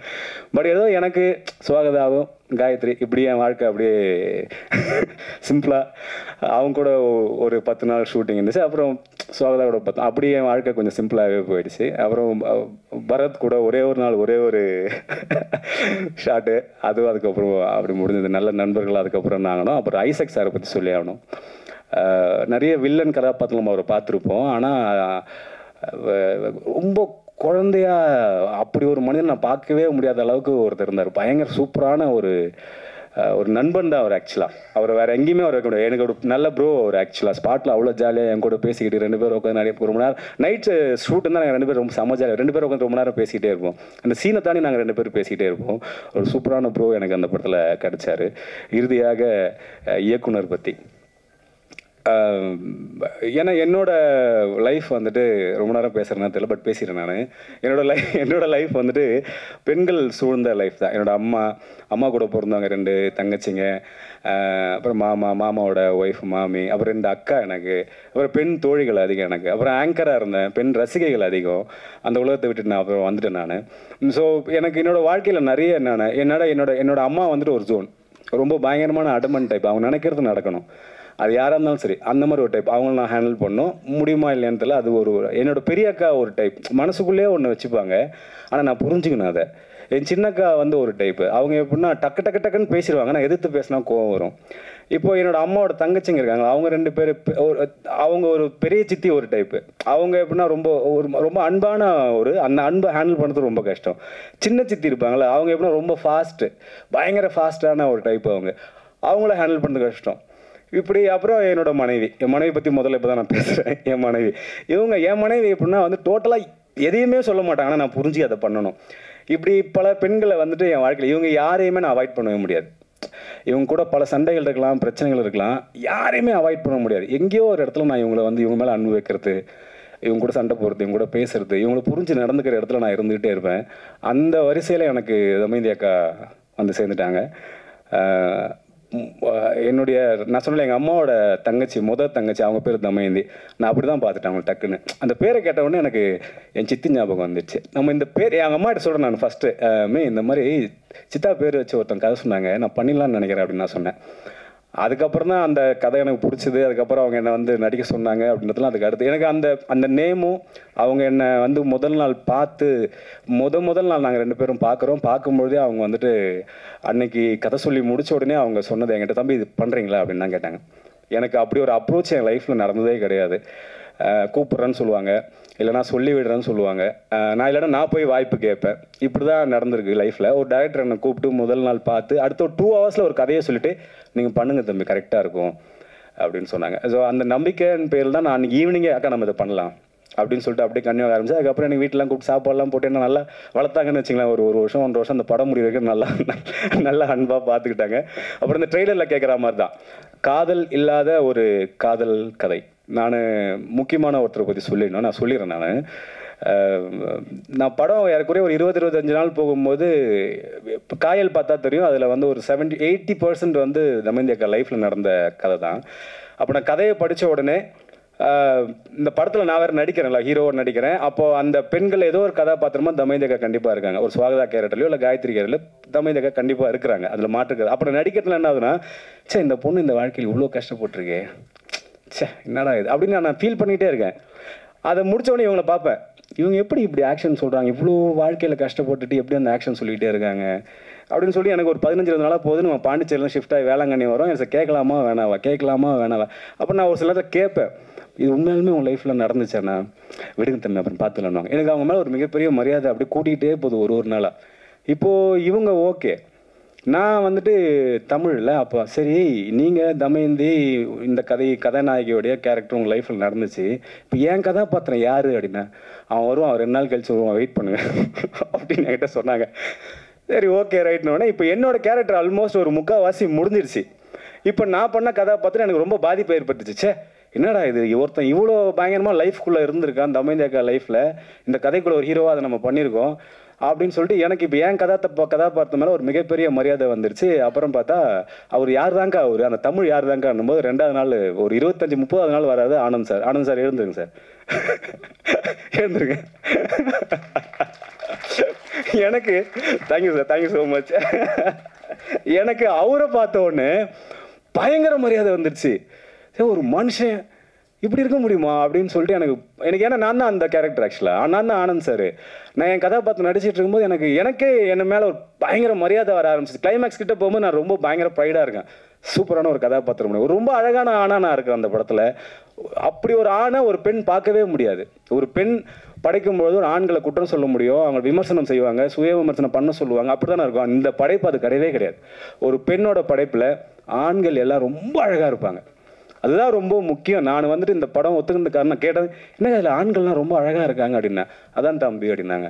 ஸோ அதுக்கு மிகப்பெரிய நன்றி நான் தமயந்தி அக்காவுக்கு சொல்லணும். இப்படி ஒரு பெண் பார்வையில் ஒரு ஆண்கள் அழகாக இருக்கிற விஷயம் ஒன்று வருதில்ல, அது ரொம்ப பாசிட்டிவான விஷயம். அதுக்காகவே நாமெல்லாம் போய் படம் பார்க்கணும். எல்லா ஆண்களும் கண்டிப்பாக இந்த படத்தை பார்த்துருங்க. இவ்வளோ நேரம் நான் பேசுனதை கேட்டதுக்கு மிகப்பெரிய நன்றி. நிகழ்ச்சிக்கு வந்த எல்லாருக்கும் நன்றி, சிறப்பு விருந்தங்க எல்லாருக்கும் ரொம்ப ரொம்ப நன்றி. Thank you so much. வந்திருக்க பெரியவங்க எல்லாருக்கும் வணக்கம், பிரஸ்காரம் வணக்கம். ஆக்சுவலாக இந்த படம் எனக்கு தமயந்தி மேம் ஒரு 1 year பேக் சொன்னாங்க. இந்த படம் நாங்கள் ஸ்டார்ட் பண்ணுறதுக்கு முன்னாடி ஒரு சாங் ஒன்று பண்ணோம், தேன்முல் சாங். கொஞ்சம் பயமாயிடுச்சு, ஒன்றும் இல்லை, டக்கு நம்மளே கூப்பிட்டுட்டாங்களா அதான். ஸோ என்னென்னா அந்த சாங் மூலிமா தான் எங்களுக்கு இந்த ப்ரொடியூசர் ஆக்சுவலாக பேசினோம். இந்த படம் பார்த்திங்கன்னா முழுக்க ஒரு ஒரு ஒரு ஒரு நார்மலாக நடக்கிற ஒரு ஒரு ஒரு கதை தான் ஆக்சுவலாக. இது என்னென்னா இப்போ ஆணவ கொலை நிறையா நடந்துக்கிட்டு இருக்கு. ஸோ அதை நம்ம என்னென்னா அதை பேஸ் பண்ணி இருக்கும். பட் ஆனால் அதை எப்படி சொல்கிறது, அது ரொம்ப பேரை புண்படுத்தாமல் அது ஒரு நேச்சுரலாக சொல்லி முடிச்சிருக்கோம். படம் பாருங்கள், கேமரா ட்ரை பண்ணியிருக்கோம், பார்த்துட்டு சொல்லுங்கள். எல்லாருக்கும் நன்றி. ஒவ்வொரு ஆடியோ லான்ச்சுக்கும் எப்படி ரெடி ஆகுறீங்கன்னு தெரியல. வாழ்த்துக்கள். நரம்பு புடைக்க கழுத்து இருக்கிற மாதிரி படம் பண்ணுறோம். அடுத்து பண்ணுறோம்.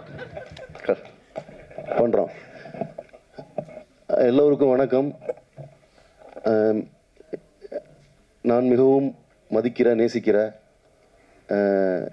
நமது ஓவியர், கலை பொக்கிஷம் மருது சார் இருக்கக்கூடிய மேடையில் நிறைய தெரிந்த முகங்கள், நிறைய தெரிந்த நண்பர்கள், ரொம்ப மகிழ்ச்சியான ஒரு நாளாக பார்க்குறேன். கடல் ரொம்ப எப்போவுமே அழகு. கடல் நம்ம எவ்வளோ துயரங்கள் இருந்தாலும் கடலை பார்த்தா போதும், நமக்கு கடல் ஒரு பெரிய நம்பிக்கையை தந்துடும். பொதுவாகவே ஆடியோ லான்ச்சுங்கிறது ஒரு படத்துக்கான பிஸ்னஸ் பர்பஸுக்காக தான் நம்ம பிளான் பண்ணுவோம். ஆனால் அது ஒரு வழக்கமான ஒரு எமோஷ்னல் ஈவெண்ட்டாக மாறிடும். இப்போ இந்த படத்தை பொறுத்த வரைக்கும் பொதுவாக சமீப காலங்களாக நான் என்னென்னு பார்க்குறேன் அப்படின்னா போராட்டங்கள் ஆக்சுவலி சினிமா தானே பண்ணுறோம். நம்ம ஒன்றும் சமூகம்ல பெரிய மாற்றங்களை நம்ம சினிமா உருவாக்கிடாது.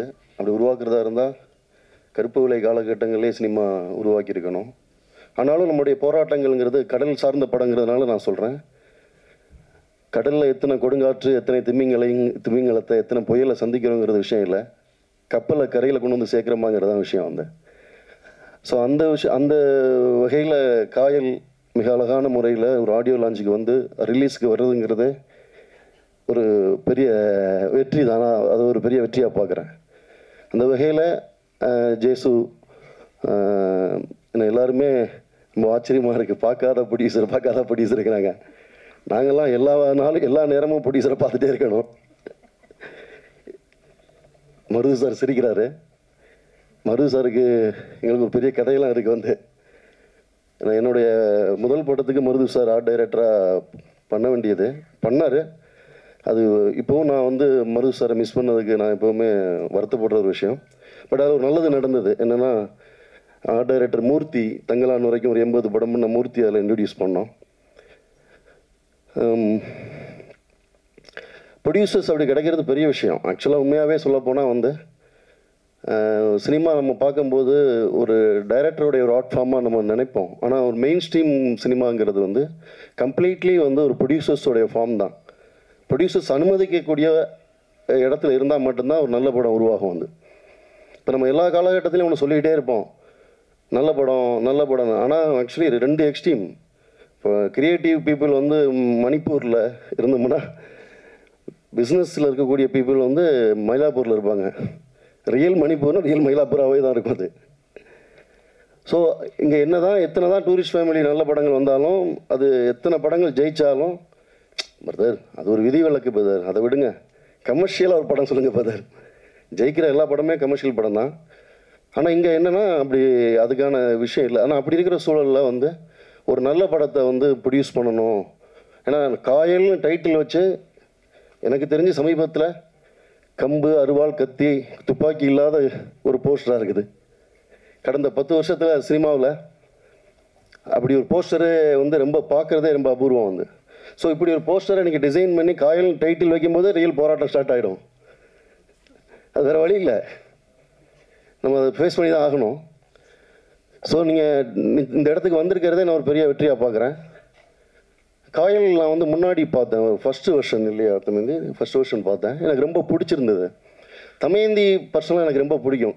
தமயந்தியோடைய வெற்றியை நான் வந்து ஒரு நல்ல நண்பனாக நான் எப்போவுமே விரும்புவேன். ஏன்னா தமயந்தி எல்லோரும் சொன்ன மாதிரி கடுமையான உழைப்பாளி.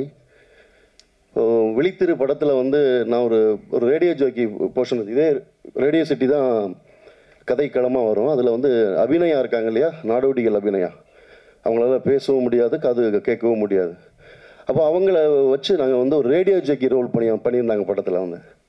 ஸோ அந்த ஒரு ரேடியோ ஜாக்கி ரோல் வரும்போது அந்த போர்ஷன் எழுதணும் அப்படிங்கும்போது தமயந்தி வந்து இப்போ ரேடியோவில் இருந்ததுனால தமயந்தியை கூப்பிட்டு எழுத சொன்னேன். விழித்திரையில் வந்து அவங்க one of the script writer ஒன்று. ஸோ வந்து அவங்க ரொம்ப அழகாக அதை எழுதி கொடுத்தாங்க. ரொம்ப நிறைய மூமெண்ட்ஸில் அதில் ரொம்ப அழகாக பண்ணாங்க. திடீர்னு ஒர்க் பண்ணிகிட்டே இருக்கும்போது மீரா நான் ஒரு பாட்டு எழுதிட்டுமான்னு கேட்டாங்க. எனக்கு தூக்கி வாரி போட்டுருச்சு. ஏன்னா படத்தில் வந்து அப்போ விழித்திரையில் பாட்டே கிடையாது. ஆக்சுவலி அவங்களுக்கு தெரியும் வந்து அது ஒரு ஒன் நைட்டில் நடக்கிற ஒரு படம் வந்து. ஸோ அதில் பாடலே இருக்காது. அப்படிங்கும்போது இல்லை, தமயந்திக்கு ஒரு பாட்டு கொடுக்கணும் அப்படிங்கிறதுக்காக உருவாக்கப்பட்ட ஒரு பிளேஸ்மெண்ட் தான் அந்த படம். அது ஜிவி பிரகாஷ்குமாரும் என்எஸ்கே ரம்யாவும் பண்ணாங்க. ரொம்ப அழகான, ரொம்ப பிரமாதமான ஒரு பாட்டு, வெள்ளை இரவே அப்படின்னு ஒரு பாட்டு வந்து எனக்கு ரொம்ப ஆச்சரியமாக இருந்தது. ஏன்னா அந்த பல்லவி அவங்க வெள்ளை இரவேன்னு ஆரம்பிக்கும் போதே நம்ம அந்த வெளித்திருடைய ஃபஸ்ட்டு டைட்டிலே வெந்நீர் இரவு தான் வந்து. ஸோ அதை ரொம்ப அழகாக அவங்க கேட்ச் பண்ணி அதை எழுதுனாங்க. கொஞ்சம் கேட்குறது தான் வந்து. ஸோ ரொம்ப ரொம்ப அழகான ஒரு பாடலாசிரியர். தொடர்ந்து ஒரு 50 படங்கள் வரைக்கும் எழுதிட்டாங்க. ஸோ தமயந்தியை ஒரு பாடலாசிரியராக அறிமுகப்படுத்தினதில் நான் ரொம்பவே பெருமைப்படுறேன். ஏன்னா எப்போவுமே நம்ம வந்து சினிமாவில் நமக்கு எக்ஸ்டாப்ளிஷ்டான ஒரு குதிரை மேலே ஏறி ஓடுறது வந்து, அதுவும் எல்லோரும் சொல்கிற மாதிரி ஸ்ட்ரகிள் பண்ணக்கூடிய டெக்னீஷியன்ஸுங்களுக்கு அது ரொம்ப தேவைப்படும். ஆனால் அப்படி இருக்கக்கூடிய சூழலில் ஒரு புதிய ஆட்களை வந்து ஒரு வாய்ப்பாக நம்ம உருவாக்கும் போது அதுக்குள்ளார ஒரு எதிர்பார்ப்பு இருக்கும். என்ன எதிர்பார்ப்புனா,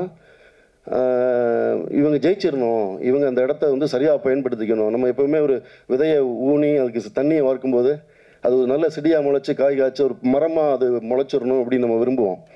அவர் எல்லாத்தையும் தாண்டி அது மரமாக முளைச்ச பிறகு அது நமக்கு நிழல் தரணுங்கிறத விரும்புவோம் வந்து. ஆனால் சினிமாவுடைய சாபம் என்னென்னா, செடியாக முளைச்சி விழுது விட்டு ஆலமரமாக மாறிடும், ஆனால் நிழல் தராது. சினிமாவை பொறுத்த வரைக்கும் என்னென்னா வந்து குரானில் ஒரு வாசகம் உண்டு, நன்றி இல்லாத மனிதர்கள் ஆடை இல்லாத மனிதன் அப்படின்னு. ஆனால் சினிமாவில் அதை ரொம்ப ரொம்ப ரேராக தான் பார்க்க முடியும் வந்து. ஸோ அப்போ இன்னொரு புதியவர்களை இன்னும் அறிமுகப்படுத்தும் போது இன்னொரு விஷயம், இப்படிலாம் நம்ம நிழல் தரக்கூடிய விஷயமா இருக்குன்னு நம்ம எதிர்பார்ப்போம். நிழல்லாம் என்ன, அவங்க நம்ம எங்கேயாவது ஒரு இடத்துல சொல்லணும் அப்படின்னு. ஆனால் தமயந்தி பார்த்திங்கன்னா அந்த விஷயத்தில் ரொம்ப எத்தனையோ பேரை நான் வந்து இந்த 3 படத்தில் அறிமுகப்படுத்திருக்கிறோம். தமயந்தி அதில் ரொம்ப ஸ்பெஷல். தொடர்ந்து நம்ம கூச்சப்படுற அளவுக்கு நன்றி சொல்லிகிட்டே இருப்பாங்க. ஐயோ தமயந்தி சொல்லாதீங்க, ரொம்ப கூச்சமாக இருக்குது அப்படின்னு வந்து. நன்றி நவிழ்தல், நன்றி சூழ்றது இருக்குல்ல, அது ஒரு பெரிய விஷயம் வந்து. அது தமயந்தி கிட்ட எனக்கு ரொம்ப பிடிச்ச விஷயம். ஏன்னா அப்படி இருக்கிற ஒரு சூழலில் தான் காயல் மாதிரி ஒரு படம் வரும் வந்து. ஸோ அது ரொம்ப அழகாக அதை பண்ணியிருக்கிறாங்க. நடித்தவங்க அனுமோல் மேடம், அவங்க வந்து எனக்கு ரொம்ப பிடிச்ச ஒரு ஆக்டர்ஸ். நான் மலையாளம் டைரக்டர் லோகிதாஸோட ஒர்க் பண்ணதுலேருந்து சின்ன வயசுலேருந்து உங்களுடைய ஆக்டிங்லாம் பார்த்துட்ருக்குறோம். இப்போ அவர் ஜேசுவை மலையாளத்துக்கு கூப்பிட்றீங்க. அவர் மாதிரி ப்ரொடியூசர்ஸ் இங்கே தான் தேவை இருக்குது. அங்கே நிறைய பேர் அப்படி இருக்கிறாங்க. நீங்கள் எங்கேயே படம் பண்ணுங்கள், தொடர்ந்து பண்ணுங்கள். அப்புறம் லிங்கேஷ் தொடர்ந்து ஒரு நல்ல நடிகர், எஃபர்ட் நிறைய போடக்கூடிய ஒரு நடிகர். நீங்கள் நல்ல அழகான ஒரு சுவாகதா, ரொம்ப அழகாக நடிச்சிருந்தீங்க. ஆமாம் ஐசக் சார், நீங்களும் ரொம்ப அழகாக பண்ணியிருந்தீங்க. இந்த விழாவின் நாயகர் ஜஸ்டின் கெனன்யா சொல்லிட்டேன் நான் கரெக்டாக? சரி, அவர் ரொம்ப சூப்பராக பண்ணியிருந்தார். ஏன்னா அந்த பாட்டு ரொம்ப ரொம்ப நல்லா இருக்குது, தேன்மொழி பாட்டு. டெஃபினெட்லி அது ஒரு பெரிய ஹிட் ஆகும். இந்த படத்துக்கு ஒரு பெரிய உங்களுக்கு ரீச் ஆகிறதுக்கான ஒரு பெரிய விஷயமா இருக்கும். எடிட்டர் பிரவீன், பர்சனலாக அவர் எனக்கு தெரியும். லால் சலாம்லாம் பண்ணியிருக்கார். லால் சலாம் மாதிரி ஒரு பெரிய படம்லாம் பண்ண ஒரு எடிட்டர். நம்ம ரமேஷ் வைத்தியா, ஆமாம், ஒரு பெரிய நட்சத்திர நடிகராகவும் உருவாகிட்டு இருக்காரு. ஸோ பாடகர் நிவாஸ், நிறைய காயல் பற்றி பேசலாம். இதில் நிறைய விஷயங்கள் இருக்குது. குறிப்பாக இன்றைக்கி சமகாலத்தில் நடக்கக்கூடிய மிக முக்கியமான ஒரு விஷயத்தை இன்றைக்கி சமகாலத்தில் அது எப்போவுமே நடந்துக்கிட்டு தான் இருக்குது. இந்தியா மாதிரி ஒரு சமூக சூழலில் அதை அவங்க தொட்டு ரொம்ப அழகாக படம் பண்ணியிருக்கிறாங்க. அதை ரொம்ப அழகாக காட்டின சினிமாட்டோகிராஃபர். நான் அவங்கள்ட்ட ஃபஸ்ட்டு படம் பார்த்த உடனே நான் கேட்டேன், யார் சினிமாட்டோகிராஃபர் தான் கேட்டேன். அவன்கிட்ட நல்ல பெரிய கேமராமேனாக வருவீங்க. ரொம்ப ஒவ்வொரு ஃப்ரேமும் கிட்டத்தட்ட ஒரு நல்ல ஒரு ஓவியம் மாதிரி பண்ணியிருந்தீங்க. படம் சம்மந்தப்பட்ட எல்லோருக்குமே வாழ்த்துக்கள். எல்லாத்தையும் தாண்டி இப்போ பத்திரிகைகள், சின்ன படங்களை எப்போவுமே கூட நின்றுருக்கிறீங்க.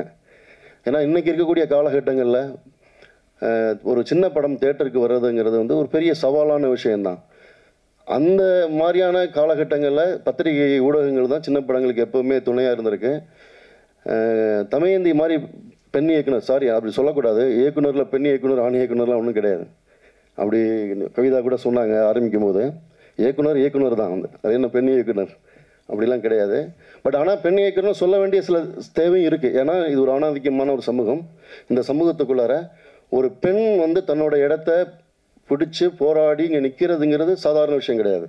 அது ஒரு பயங்கரமான விஷயம். அதனால் நம்ம பெண் இயக்குனர்களை நம்ம ரொம்ப ஸ்பெஷலாக நம்ம பார்க்கணும். பெண் இயக்குனர்கள் படம் பண்ண வரும்போது காயல் மாதிரியான படங்கள் வரும். வாழ்க்கையை ரொம்ப நுட்பமாக கவனிக்கக்கூடிய படங்கள் வரும். தமயந்தி தொடர்ந்து நிறைய படங்கள் செஞ்சு நிறைய ஜெயிக்கிறதுன்னு அதெல்லாம் அந்த சொல்லவே கூடாது. தொடர்ந்து படங்கள் பண்ணுங்கள். ஜெய ஸ்டுடியோஸ், ஏன்னா ஒரு ப்ரொடியூசர் புத்தகங்களுக்கு பின்னணியில் பேசுகிறது இருக்குல்ல, தமிழ் சினிமாவில் காண கிடைக்காத ஒரு காட்சி. ஸோ நீங்கள் நல்ல ஒரு வாசிப்பாளருங்கிறது தெரியுது. நல்ல ரசனையான படங்களை செய்யுங்க. ஒரு எப்போவுமே தமிழில் நல்ல சினிமா எடுப்பது என்பது ஒரு புதிய காட்டை வெட்டி உடைச்சி திறந்து போகிற மாதிரி தான். இருக்கிற பாதையில் ஒரு ஹைவேல ஈஸியாக ட்ராவல் பண்ணிட முடியும். ஆனால் ஒரு புதிய தடத்தை உருவாக்குறதுங்கிறது சாதாரண விஷயம் கிடையாது. அது ரொம்ப கஷ்டமான விஷயந்தான். ஆனால் நீங்கள் அதை முதல் படத்திலே செஞ்சுருக்கீங்கிறதுனால நிச்சயமாக அந்த இயற்கை உங்களோட துணை புரியும். தொடர்ந்து நிறைய படங்களை செய்யுங்க. எல்லோருக்கும் வாழ்த்துக்கள். படம் மிகப்பெரிய வெற்றியடைய எல்லோரும் துணை நில்லுங்கள். எல்லோருக்கும் வணக்கம். இந்த சாயந்தர வேலையில் இன்றைக்கி சாயந்தரம் 6 மணிக்கு ஆடியோ ஃபங்க்ஷன் கூலி டிவியில் ஒளிபரப்பாயிட்டிருக்கு. கிட்டத்தட்ட 1000 கோடி அடிக்கணும்னு சொல்லிகிட்ருக்காங்க.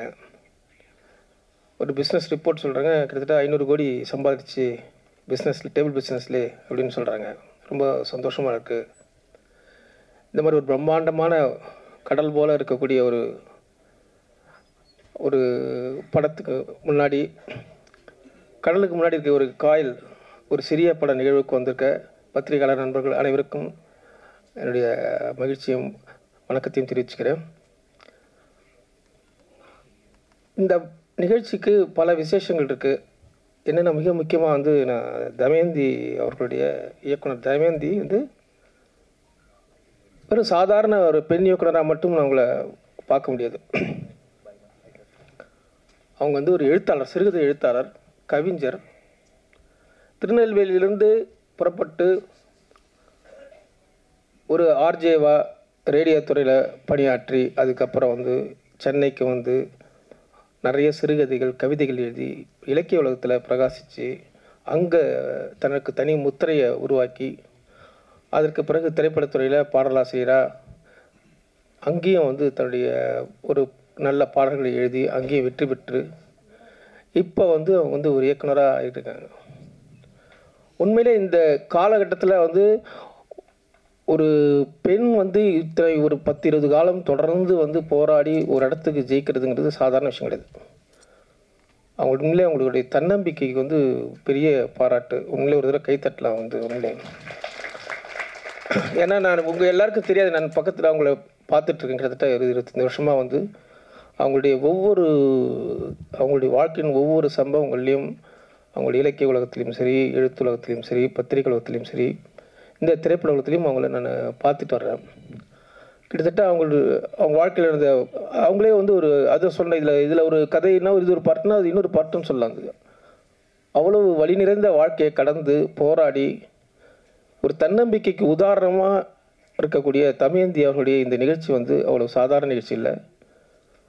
அதனால் இந்த படத்தை வந்து நீங்கள் எல்லாரும் வந்து தொடர்ந்து அதுக்கு நீங்கள் உத்வேகம் பாராட்டும், நீங்கள் வந்து தொடர்ந்து கை கொடுத்து ஒரு பெரிய வெற்றி படமாக ஆக்கணும் அப்படின்னு உங்களை எல்லாரையும் கேட்டுக்கிறேன்.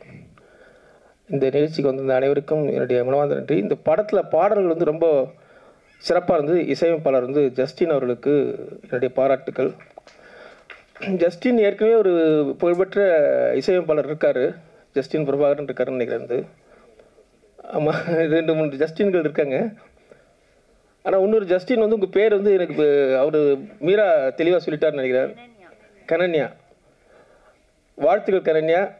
உங்களுடைய பேர் வந்து சரித்திரத்தில் இடம்பெறட்டும். நன்றி. என்னுடைய நண்பன் சிறப்பாக பேசுகிற ரமேஷ் வைத்தியா வந்து இதில் பாட்டு எழுதியிருக்கா. அப்படி ரமேஷ் வைத்தியா வந்து உண்மையிலே வந்து நடிகனாக வந்து போயிருந்தா இன்னும் ஒரு படம் நடிச்சிருக்கேன். ஆனால் உண்மையிலே வருங்காலத்தில் நீ சிறந்த நடிகனாக உருவாகும் எனக்கு உண்மையிலே நம்பிக்கை இருக்குது.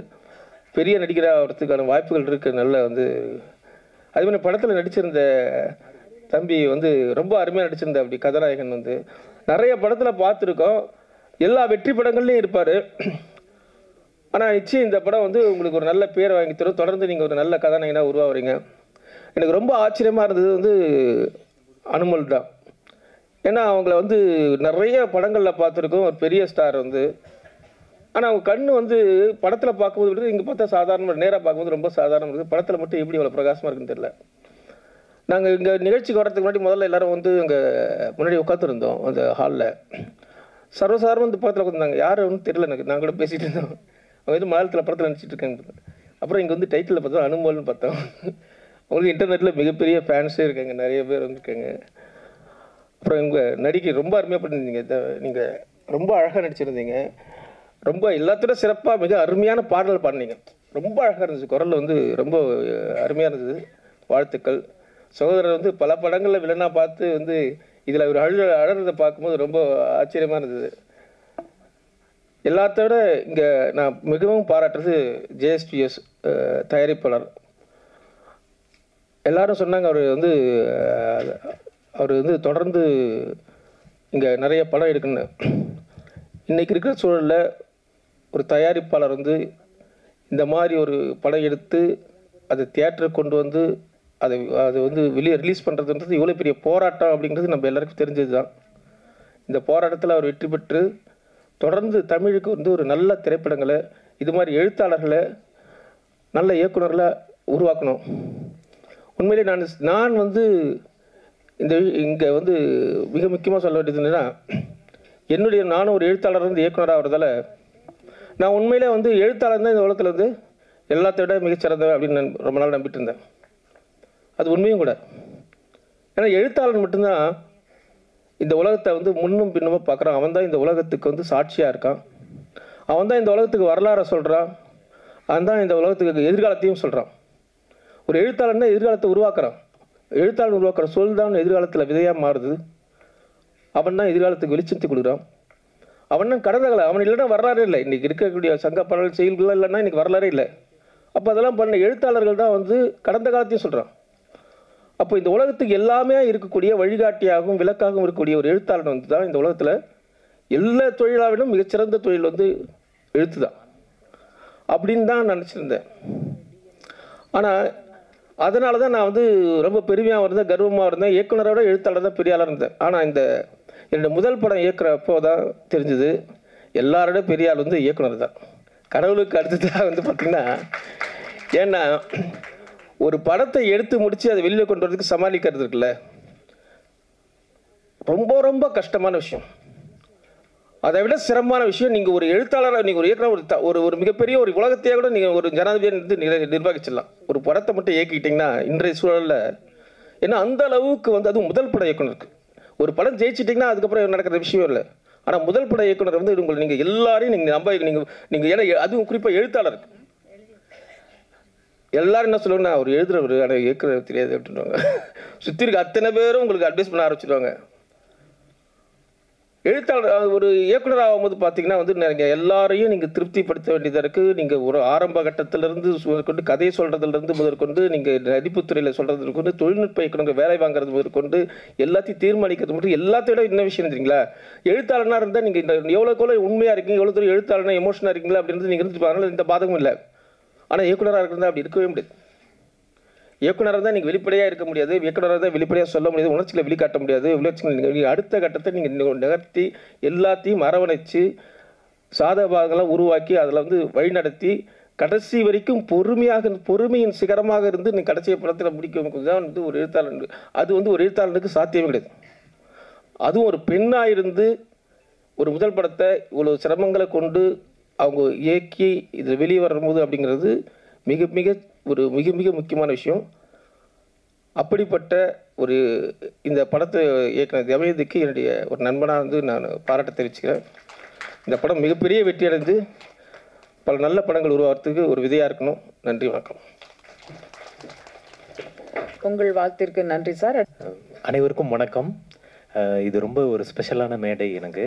ஏன்னா எல்லாம் பாதி பேர் எல்லாருமே எனக்கு தெரிஞ்சவங்க, நான் ரொம்ப மதிக்கிறவங்க, நண்பர்கள், எல்லாருமே ரொம்ப பொயட்டிக்கானவங்க. ரமேஷ் வைத்தியா அண்ணா இருக்கார், அவர் வந்து பாட்டு எழுதினார்னா அந்த படம் நிச்சயமாக ஹிட் ஆகிடும். ஆனால் அவர் எப்போது தான் பாட்டு எழுதுவார். ஆனால் அவர் எழுதின எல்லா படமுமே பெரிய ஹிட் ஆகிருக்கு. அவர் இப்போ பெரிய நடிகராகவும் ஆயிருக்காரு. அவருக்கு முதல்ல என்னுடைய வாழ்த்துக்கள். அப்புறம் ஜஸ்டின் அவர்களுக்கு, அவர் தான் இந்த விழாவோட நாயகர், அவருக்கும் என்னுடைய வாழ்த்துக்கள். அப்புறம் அண்ணன் மீரா கதிரவன் அண்ணன் இருக்கார், அவர் அடுத்த ஹபீபியோட சீக்கிரம் வாங்க அப்படின்னு அவர்கிட்ட கேட்டுக்கிறேன். அப்புறம் மித்ரன் சார் இருக்கார், அவர் வந்து எனக்கு வந்து ரொம்ப ரொம்ப என்னோட பர்சனலாக எனக்கு ரொம்ப முக்கியமான ஒரு இயக்குனர் அவர். ஏன்னா அவரோட அந்த திருச்சிற்றம்பலம் படம் வந்து நான் எப்போல்லாம் ரொம்ப ட்ராமாவாக இருக்கணும் அப்போல்லாம் பார்த்துக்கிட்டே இருப்பேன். இது வரைக்கும் ஒரு 30 வாட்டி நான் பார்த்துருக்கேன். சார் நீங்கள் எடுத்தது வந்து படம் இல்லை, அது வந்து ஒரு மெடிசன். ஸோ அது வந்து அவ்வளோ ரொம்ப ஒரு முக்கியமான ஒரு படைப்பு. அப்புறம் மருது சார் வந்து நம்ம காலத்தோட மிக முக்கியமான ஒரு கலைஞர். அவர் வந்து ஒரு லெஜெண்ட். அவர் கூட ஒரு மேடையை நம்ம பகிர்ந்துக்கிறேன் அப்படிங்கிறதே எனக்கு ரொம்ப பெருமையாக இருக்குது. அஜயன் பாலா அண்ணா இருக்கார். இப்படி ஒரு ஸ்பெஷலான ஒரு மேடை இது. எனக்கு ரொம்ப மகிழ்ச்சியாக இருக்குது. ஏன்னா நான் வந்து ஒரு ரைட்டராக இந்த மேடைக்கு வரல, தமயந்தி அக்காவோட ஒரு முதன்மையான நம்பர் 1 தம்பியாக தான் நான் இங்கே உட்காந்துருக்கேன். ஏன்னா அவங்களுக்கு ஒரு 100கணக்கான தம்பிகள் இருப்பாங்க, இண்டஸ்ட்ரியிலையும் சரி இலக்கிய உலகத்துலேயும் சரி. அதில் நான் தான் ஃபஸ்ட்டு தம்பியாக எப்போவுமே கூட இருந்துக்கிட்டு இருக்கேன். அக்காவுக்கு முதல்ல என்னுடைய வாழ்த்துக்கள். ரொம்ப ரொம்ப ரொம்ப மகிழ்ச்சியாக இருக்குது இந்த மேடை. என்னன்னா நான் படம் பார்த்துட்டேன், எனக்கு வந்து இந்த படம் ரொம்ப பிடிச்சிருந்தது. குறிப்பாக காயல் அப்படிங்கிறது வந்து சங்க இலக்கியத்தில் வந்து 5 திணைகள் சொல்லுவோம். அந்த 5 திணைகளில் வந்து நெய்தல் திணைன்னு ஒன்று இருக்குது. ஒவ்வொரு திணைக்கும் வந்து ஒவ்வொரு விதமான உணர்வுகள் வந்து சொல்லப்படுது தமிழில். இந்த நெய்தல் திணைக்கு வந்து இரங்கல் நிமித்தமும் அப்படின்னு ஒரு ஆமாம், அதுதான். அப்போது அதை பேஸ் பண்ணி எனக்கு ரொம்ப ஆச்சரியமாக இருந்தது. அந்த படம் ஃபுல்லாகவே அந்த அந்த அந்த கடலும் கடல் சார்ந்த இடங்கள்லையுமே அது நிகழ்ந்துகிட்டே இருக்கும். அந்த பிரிவோட வேதனையும் அந்த தவிப்பும் வந்து படம் ஃபுல்லாக அவ்வளோ அற்புதமாக ஒரு பொயட்டிக்காக வந்து அவங்க கையாண்டிருந்தாங்க. படத்தோட இசையும் அதோட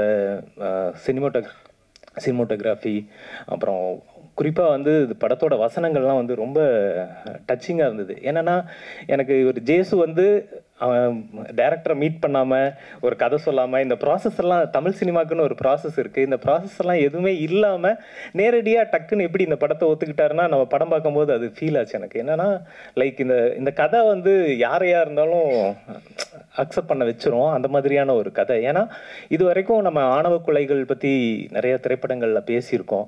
அங்கே சாய்ரட் மாதிரி படங்கள் வந்திருக்கு, காதல் படம் வந்திருக்கு. தமிழில் வந்து நிறைய படங்கள் வந்து இந்த விஷயங்களை பேசியிருந்தாலும் இது வரைக்கும் அதை ஒரு பெண் பார்வையிலிருந்து ஒரு பெண்கள் அதில் இருக்கக்கூடிய இயங்கக்கூடிய பெண்களோட பார்வையிலேருந்து இந்த படங்கள் வந்து பேசப்பட்டது இல்லை. எனக்கு தெரிஞ்சு இதுதான் ஃபஸ்ட்டு டைமாக அது நடந்திருக்கு. அதுக்கு ஒரு முக்கியமான காரணம் இருக்குது. என்னென்னா தமயந்தி வந்து அவங்க வந்து ஒரு என்ன சொல்கிறது, அவங்க ஒரு வெறும் எழுத்தாளர் மட்டும் கிடையாது. அவங்க ஒரு சிறந்த ஒரு கலைஞர். அவங்களுடைய கலையில் வந்து எப்போவுமே காதல் இருக்கும், எப்போவுமே நிறைய காதல் இருக்கும், கோபம் இருக்கும், அப்புறம் வலி இருக்கும். இந்த மூணுமே வந்து வெளிப்பட்டுக்கிட்டே இருக்கும். அவங்க கதையில் பார்க்கலாம், அவங்களோட கவிதைகளில் நீங்கள் பார்க்கலாம். அவங்க பாடல் எழுதுனாங்கன்னா அந்த பாடலில் இந்த மூணு விஷயம் இருந்துக்கிட்டே இருக்கும். அவங்களுடைய நாவலில் இருந்துகிட்டே இருக்கும். அப்படின்னு அவங்க என்ன பண்ணாலும் அவங்க வந்து லைக் ஒரு வெள்ளம் வந்து எப்படி எல்லா பக்கமும் கிடைக்கிற சந்தில எல்லாம் பாஞ்சு போகுமோ அது மாதிரி எந்த கலை அவங்களுக்கு சாத்தியமாச்சுனாலும் அது வழியா அந்த காதலையும் அன்பையும் வலியையும் வேதனையையும் வெளிப்படுத்திக்கிட்டே இருப்பாங்க. இந்த படத்துலையும் அது வந்து ரொம்ப அழகா அற்புதமா வந்து வெளிப்பட்டிருக்கு அப்படின்னு நான் நம்புறேன். குறிப்பாக இந்த கதையை வந்து இதில் நடிச்சிருக்கிற இந்த நடிகர்கள் தவிர வேறு யார் நடிச்சிருந்தாலும் அவ்வளோ அழகாக வந்திருக்குமான்னு எனக்கு தெரியல. குறிப்பாக அனுமோல் வந்து எனக்கு அவங்களுடைய மற்ற படங்கள் நான் பார்த்துருக்கேன். அதில் பார்த்த அனுமோலுக்கும் இதில் பார்க்குற அனுமோலுக்கும் நிறைய டிஃப்ரென்ஸ் இருந்துச்சு. அவங்க வந்து லைக் இந்த படத்தோட ஒரு பகுதியில் வந்து பேசிக்கிட்டே இருப்பாங்க, அவ்வளோ பேசிக்கிட்டே இருப்பாங்க. அதுக்கப்புறம் பார்த்தா பேசவே முடியாத ஒரு பயங்கர ஒரு ட்ராமாக்குள்ளே இருப்பாங்க. ரெண்டையும் வந்து ரொம்ப அழகாக ஹேண்டில் பண்ணியிருப்பாங்க. அப்புறம் லிங்கேஷ் அவர் வந்து நான் மற்ற படத்தெல்லாம் பார்த்துருக்கேன், ரொம்ப முரட்டுத்தனமான ஒரு பயங்கர வில்லனாக இருப்பார். இதில் ரொம்ப சாஃப்டாக ஒரு அழகான சாக்லேட் பாய் மாதிரி ஒரு நல்ல கேரக்டர் பண்ணியிருக்காரு. ரொம்ப ரொம்ப நல்லா இருந்தது பிரதர். அப்புறம் அவங்க ஸ்வாகதா அவங்களும் நல்லா நடிச்சிருந்தாங்க. ஐசக் சார் நான் வந்து நிஜமாவே ஐயோ இவர் ஏன் தமிழ் சினிமாவில் ஹீரோவாக நடிக்க வைக்கல அப்படின்னு ஃபீல் பண்ணேன். ரொம்ப பிரமாதமான ஒரு ஆக்சுவலாக அவர் தடயம் அந்த படத்துலேயே நடிச்சிருப்பார்னு நினைக்கிறேன். தடயம் அது இல்லை, வேற ஒரு அப்போ அவருடைய அந்த நடிப்பு ரொம்ப பிரமாதமாக இருந்தது. இந்த ஹோல் படமே வந்து ரொம்ப நல்ல அழகான ஒரு சின்ன ஒரு கவிதை மாதிரியான ஒரு படம். நிச்சயமாக மக்களால் ஏற்றுக்கொள்ளப்படும், விமர்சகர்கள் நிச்சயமாக அதுக்கு கொண்டாடுவாங்க அப்படின்னு நான் நம்புகிறேன். இது ஒரு நல்ல ஒரு திரைப்படம். ஊடக நண்பர்கள் நிச்சயமாக இதை வந்து மக்கள்கிட்ட எடுத்துகிட்டு போய் சேர்க்கணும் அப்படின்னு நான் விரும்புகிறேன். மற்றபடி உங்கள் எல்லாருக்கும் என்னுடைய வாழ்த்துக்கள். அக்கா உங்களுக்கு வந்து ஒரு ஸ்பெஷல் வாழ்த்து. அப்புறம் ஜேசு அவரும் என்னுடைய நண்பர், அவருக்கும் என்னுடைய வாழ்த்துக்கள். இந்த படம் வந்து வெற்றி அடையணும். நன்றி, வணக்கம். ஆல்ரெடி அனைவருக்கும் வணக்கம். ஆல்ரெடி எல்லாரும் பேசிட்டாங்க. நான் ஆக்சுவலாக வாழ்த்து சொல்கிறதுக்கு தான் வந்திருக்கிறேன். என்னுடைய லைஃப்பில் கிட்ட ஒரு 3 பேர், இந்த மேடையில் இருக்கிற 3 பேர் வேறு தளத்தில் நான் ஒன்றா எல்லாரையும் ஒன்றா பார்க்குறேன். வந்து ஒருத்தர் அறிமுகம் இல்லாமல் நான் வேறு பகுதியில் பார்த்தேன். 3 பேரையும் வாழ்த்துவதற்காக தான் நான் வந்தேன். ஆக்சுவலாக என்னென்னா, தமயந்தி வந்து ஆஸ் அ ரைட்டர் நான் வந்து நவீன ஓவியங்களை வெளியே கேலரி ஆர்ட் அந்த ஆக்டிவிட்டியில் இதிலேருந்து வார பத்திரிகைகளுக்குள்ளே நவீன ஓவியமும் இருக்கணும் அப்படின்னு சொல்லி நாங்கள் ஒரு இயக்கமாக ஆதிமூலம், மூத்த ஓவியர் ஆதிமூலம் நான் எல்லாம் சேர்ந்து மெயின் ஸ்ட்ரீம் மேகசினுக்குள்ளும் அதை பண்ணணும்னு வர ஆரம்பித்த காலத்திலேயே பல எழுத்தாளருடைய கதைகளுக்கு சித்திரம் வரைகிறதுக்குமான ஒரு நேரமும் வந்தது. அப்படியான அது ஒரு மூமெண்ட் மாதிரி தான் நாங்கள் செஞ்சோம். அந்த காலகட்டத்தில் பல்வேறு, அதாவது என்ன சொல்கிறேங்க, ஒரு ரெகுலர் ஏற்கனவே இருக்கிற இல்லஸ்ட்ரேஷன் மாதிரி இல்லாமல் ஒரு கான்டெம்பரரி ஸ்பிரிட்டோட இருக்கிற ட்ராயிங்கை வந்து பத்திரிகைகளும் அந்த காலகட்டத்தில் ஆசிரியர்களாக வந்தவங்க, அதாவது என்ன சொல்லுவாங்க, சிறு பத்திரிகையில் இருந்தவங்க பத்திரிகைகளில் மெயின் ஸ்ட்ரீம் பத்திரிகைகளில் வந்தவங்களும் அதை அடையாளமாக எடுத்துகிட்டு போனாங்க. அப்படி வந்ததில் இது கனெக்ட் ஆனது. அப்போ வந்து எந்த ஓவியத்தோட எந்த ஷார்ட் ஸ்டோரி வருது இதெல்லாம் வந்து பீப்புள் கவனிச்சுட்டே வராங்க. அப்படிப்பட்ட காலகட்டத்தில் நாங்கள் வந்து எங்களுக்கு வந்த கதைகளில் நாங்கள்லாம் சிலாகிச்சோ அல்லது பிகினராக வந்து எழுதுகிறவங்கள சீனியர் மோஸ்ட் ரைட்டர்ஸ் எல்லாம் தாண்டி யங் ரைட்டர்ஸ் எழுதுறதுல ரொம்ப ஷார்ப்பாக அப்பயே நான் வந்து இந்த அமேந்தியை முதல்ல நான் என்கவுண்டர் பண்ணேன். ஆக்சுவலாக பத்திரிகை எங்களுக்கு வந்து சில நேரங்களில் அப்படி வர்ற கத்திரிகள் சில கதைகள் பனிஷ்மெண்ட்டாக கூட இருக்கும். சில நேரங்களில் ஆக்சுவலாக சில பேரை நாங்கள் வந்து கதைகளை படித்த பிறகு யார் எழுதுனது அப்படின்னு நான் எடிட்டோரியலில் கேட்டு அப்படி நாங்கள் தேடு நாடுகளில் வந்து அப்படி கனெக்ட் ஆன ஒரு பர்சன் தான் எனக்கு தமயந்தி. ரொம்ப சம்டைம்ஸ் இந்த படித்த பிறகு அது 2-3 நாள் ரிக்கரிங்காக இருக்கும் அந்த ஸ்டோரி. அப்படி ஆரம்பித்து கடைசியில் தமயந்தியை ஒரு இயக்குனராக பார்க்குறதுல எனக்கு பெரிய மகிழ்ச்சி. இடையில இன்பிட்வீன் மீடியாவில் எல்லாம் ஒர்க் பண்ணும்போது எனக்கு தெரியும். அதுலேயும் அந்த காலகட்டத்துலேயும் நான் டுவர்ட்ஸ் அனிமேஷன் நாங்கள் ஒர்க் பண்ணியிருந்த காலத்துலலாம் இந்த மயந்தியோட கனெக்ஷன் எனக்கு. அடுத்தது சுவாகதா. அவங்க அப்பா வந்து நானும் அவங்க ஃபாதரும் 2 பேரும் ஸ்கூல் மேட்டு. ஒரே டைமில் ஒரே இதில் பஸ்ஸில் ஸ்கூலுக்கு போகிற ஆட்கள் எங்களுக்கு ரொம்ப தி மோஸ்ட் க்ளோசஸ்ட்டு செட்டு. நாங்கள் முதல் படத்தில் சினிமாவில் வந்து அது வந்து சுவாகதா வந்து ஏற்கனவே ஆல்ரெடி ஆஸ் அ சிங்கர் ரொம்ப ப்ராமிசிங்காக பண்ணி ரொம்ப எல்லாருக்கும் தெரிகிற ஒரு சிங்கராக ஆயிடுச்சு. முதல்ல பண்ணும்போது இந்த மேடையில் இருக்கிறது எனக்கு பெரிய மகிழ்ச்சி தான். தென் ஜேசு, ப்ரொடியூசர் ஜேசு, அவரையும் வந்து தற்செயலாக தான் நான் அமெரிக்காவில் சந்திக்கிறேன். முதல் முறையாக நான் சந்திக்கும் போதே பல நாள் பழகின மாதிரி இருந்தது இருக்கு பாருங்க. அதுதான் எல்லாரும் இப்போ சொல்கிறாங்க ப்ரொடியூசர் நாங்கள் பார்க்காமையே சினிமாவில் எல்லோரும் ஒர்க் பண்ணுறோன்றாங்க. அந்த இது வந்து எனக்கு அந்த சென்ஸ் வந்து ரொம்ப எக்ஸலண்ட்டாக வந்து நான் வெரி ஃபர்ஸ்ட் டைம் நான் சந்திக்கும் போதே சந்திக்கும் போதே எனக்கு தோணுது. அப்புறம் தொடர்ந்து ஒரு 2-3 முறை நான் அமெரிக்கா போயிருக்கும் போதெல்லாம் சந்திக்கிறதுக்கான வாய்ப்பும் வந்தது. இது இவங்க 3 பேரையும் பாராட்டணுன்னு தான் நான் வந்தேன். ஆக்சுவலாக படம் நான் பார்த்தேன், எல்லோரும் சொன்னது போல் படம் பார்த்தேன். நான் வந்து எனக்கு தெரிஞ்ச அதே போல் நிறைய எழுத்தாளர்கள் சினிமாவுக்குள்ளே வந்து தவிச்சதெல்லாம் நான் பார்த்துருக்கேன். அதாவது எழுதுவது வேறு, நான் அடிக்கடி சொல்வேன். எழுதுறது வேற, எல்லாரும் எழுதுனதெல்லாம் நான் அடிக்கடி சொல்கிறது என்னென்னா, எழுதுறதெல்லாம் திரைக்கதை கிடையாது. திரைக்கதை வந்து என்ன எடுக்க போகிறோமோ அதை எழுதுறது தான் திரைக்கதை. எல்லாரும் தப்பாக சொல்லுவாங்க, திரைக்கதை அப்படி கிடையாது. ஸ்கிரிப்ட் ரைட்டிங் வந்து எதை நீங்கள் இமேஜாக மாற்ற போகிறீங்க அதை எழுதுவது தான். கூட வசனம்லாம் இருக்கும். Then what are the things நீங்கள் சினிமாவில் விஷுவலாக என்ன இருக்க போகுதோ அதை எழுதுறது தான். கதை வந்து ரிட்டனாக இருக்கிறது வேறு. ஆக்சுவலாக அந்த வகையில் வந்து ஒரு பிரமாதமான ஒரு எக்ஸசைஸும் இருந்திருக்கு தமயந்திக்கு. கூட இந்த படத்தை நான் பார்த்ததோட இங்கே எல்லாரும் இந்த திரைப்படத்தில் இயங்கினா எல்லாரும், அதாவது டெக்னீஷியன்ஸு ஆர்டிஸ்ட்டு எல்லாருமே சேர்ந்து எல்லார்ட்டையும் ஒரு ரிமார்க்கபிள் டீம் ஸ்பிரிட் இருக்குது. அதுதான் பெரிய விஷயம். அது படத்துலையும் தெரியுது, எல்லாரும் பேசுனதுலையும் இருந்துச்சு எனக்கு. அதனால் எனக்கு பெரிய மகிழ்ச்சி. தொடர்ந்து எனக்கு வந்து இன்னொரு முக்கியமான விஷயம் என்னென்னா, இது ஒரு பெரிய மூமெண்ட்டாக கூட ஆகணும். நீங்கள்லாம் சேர்ந்து ஒன்றா இயங்கினீங்கன்னா வேறு மாதிரி இயங்கினாலும் அது வந்து இட் இஸ் ஆக்சுவலி அண்டர் வே இது ஒரு மூமெண்ட் தான்.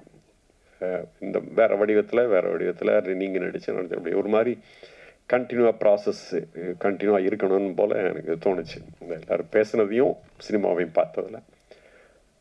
மற்றபடி நான் இந்த மேடையில் வேறு சொல்கிறதுக்கு எதுவும் இல்லை.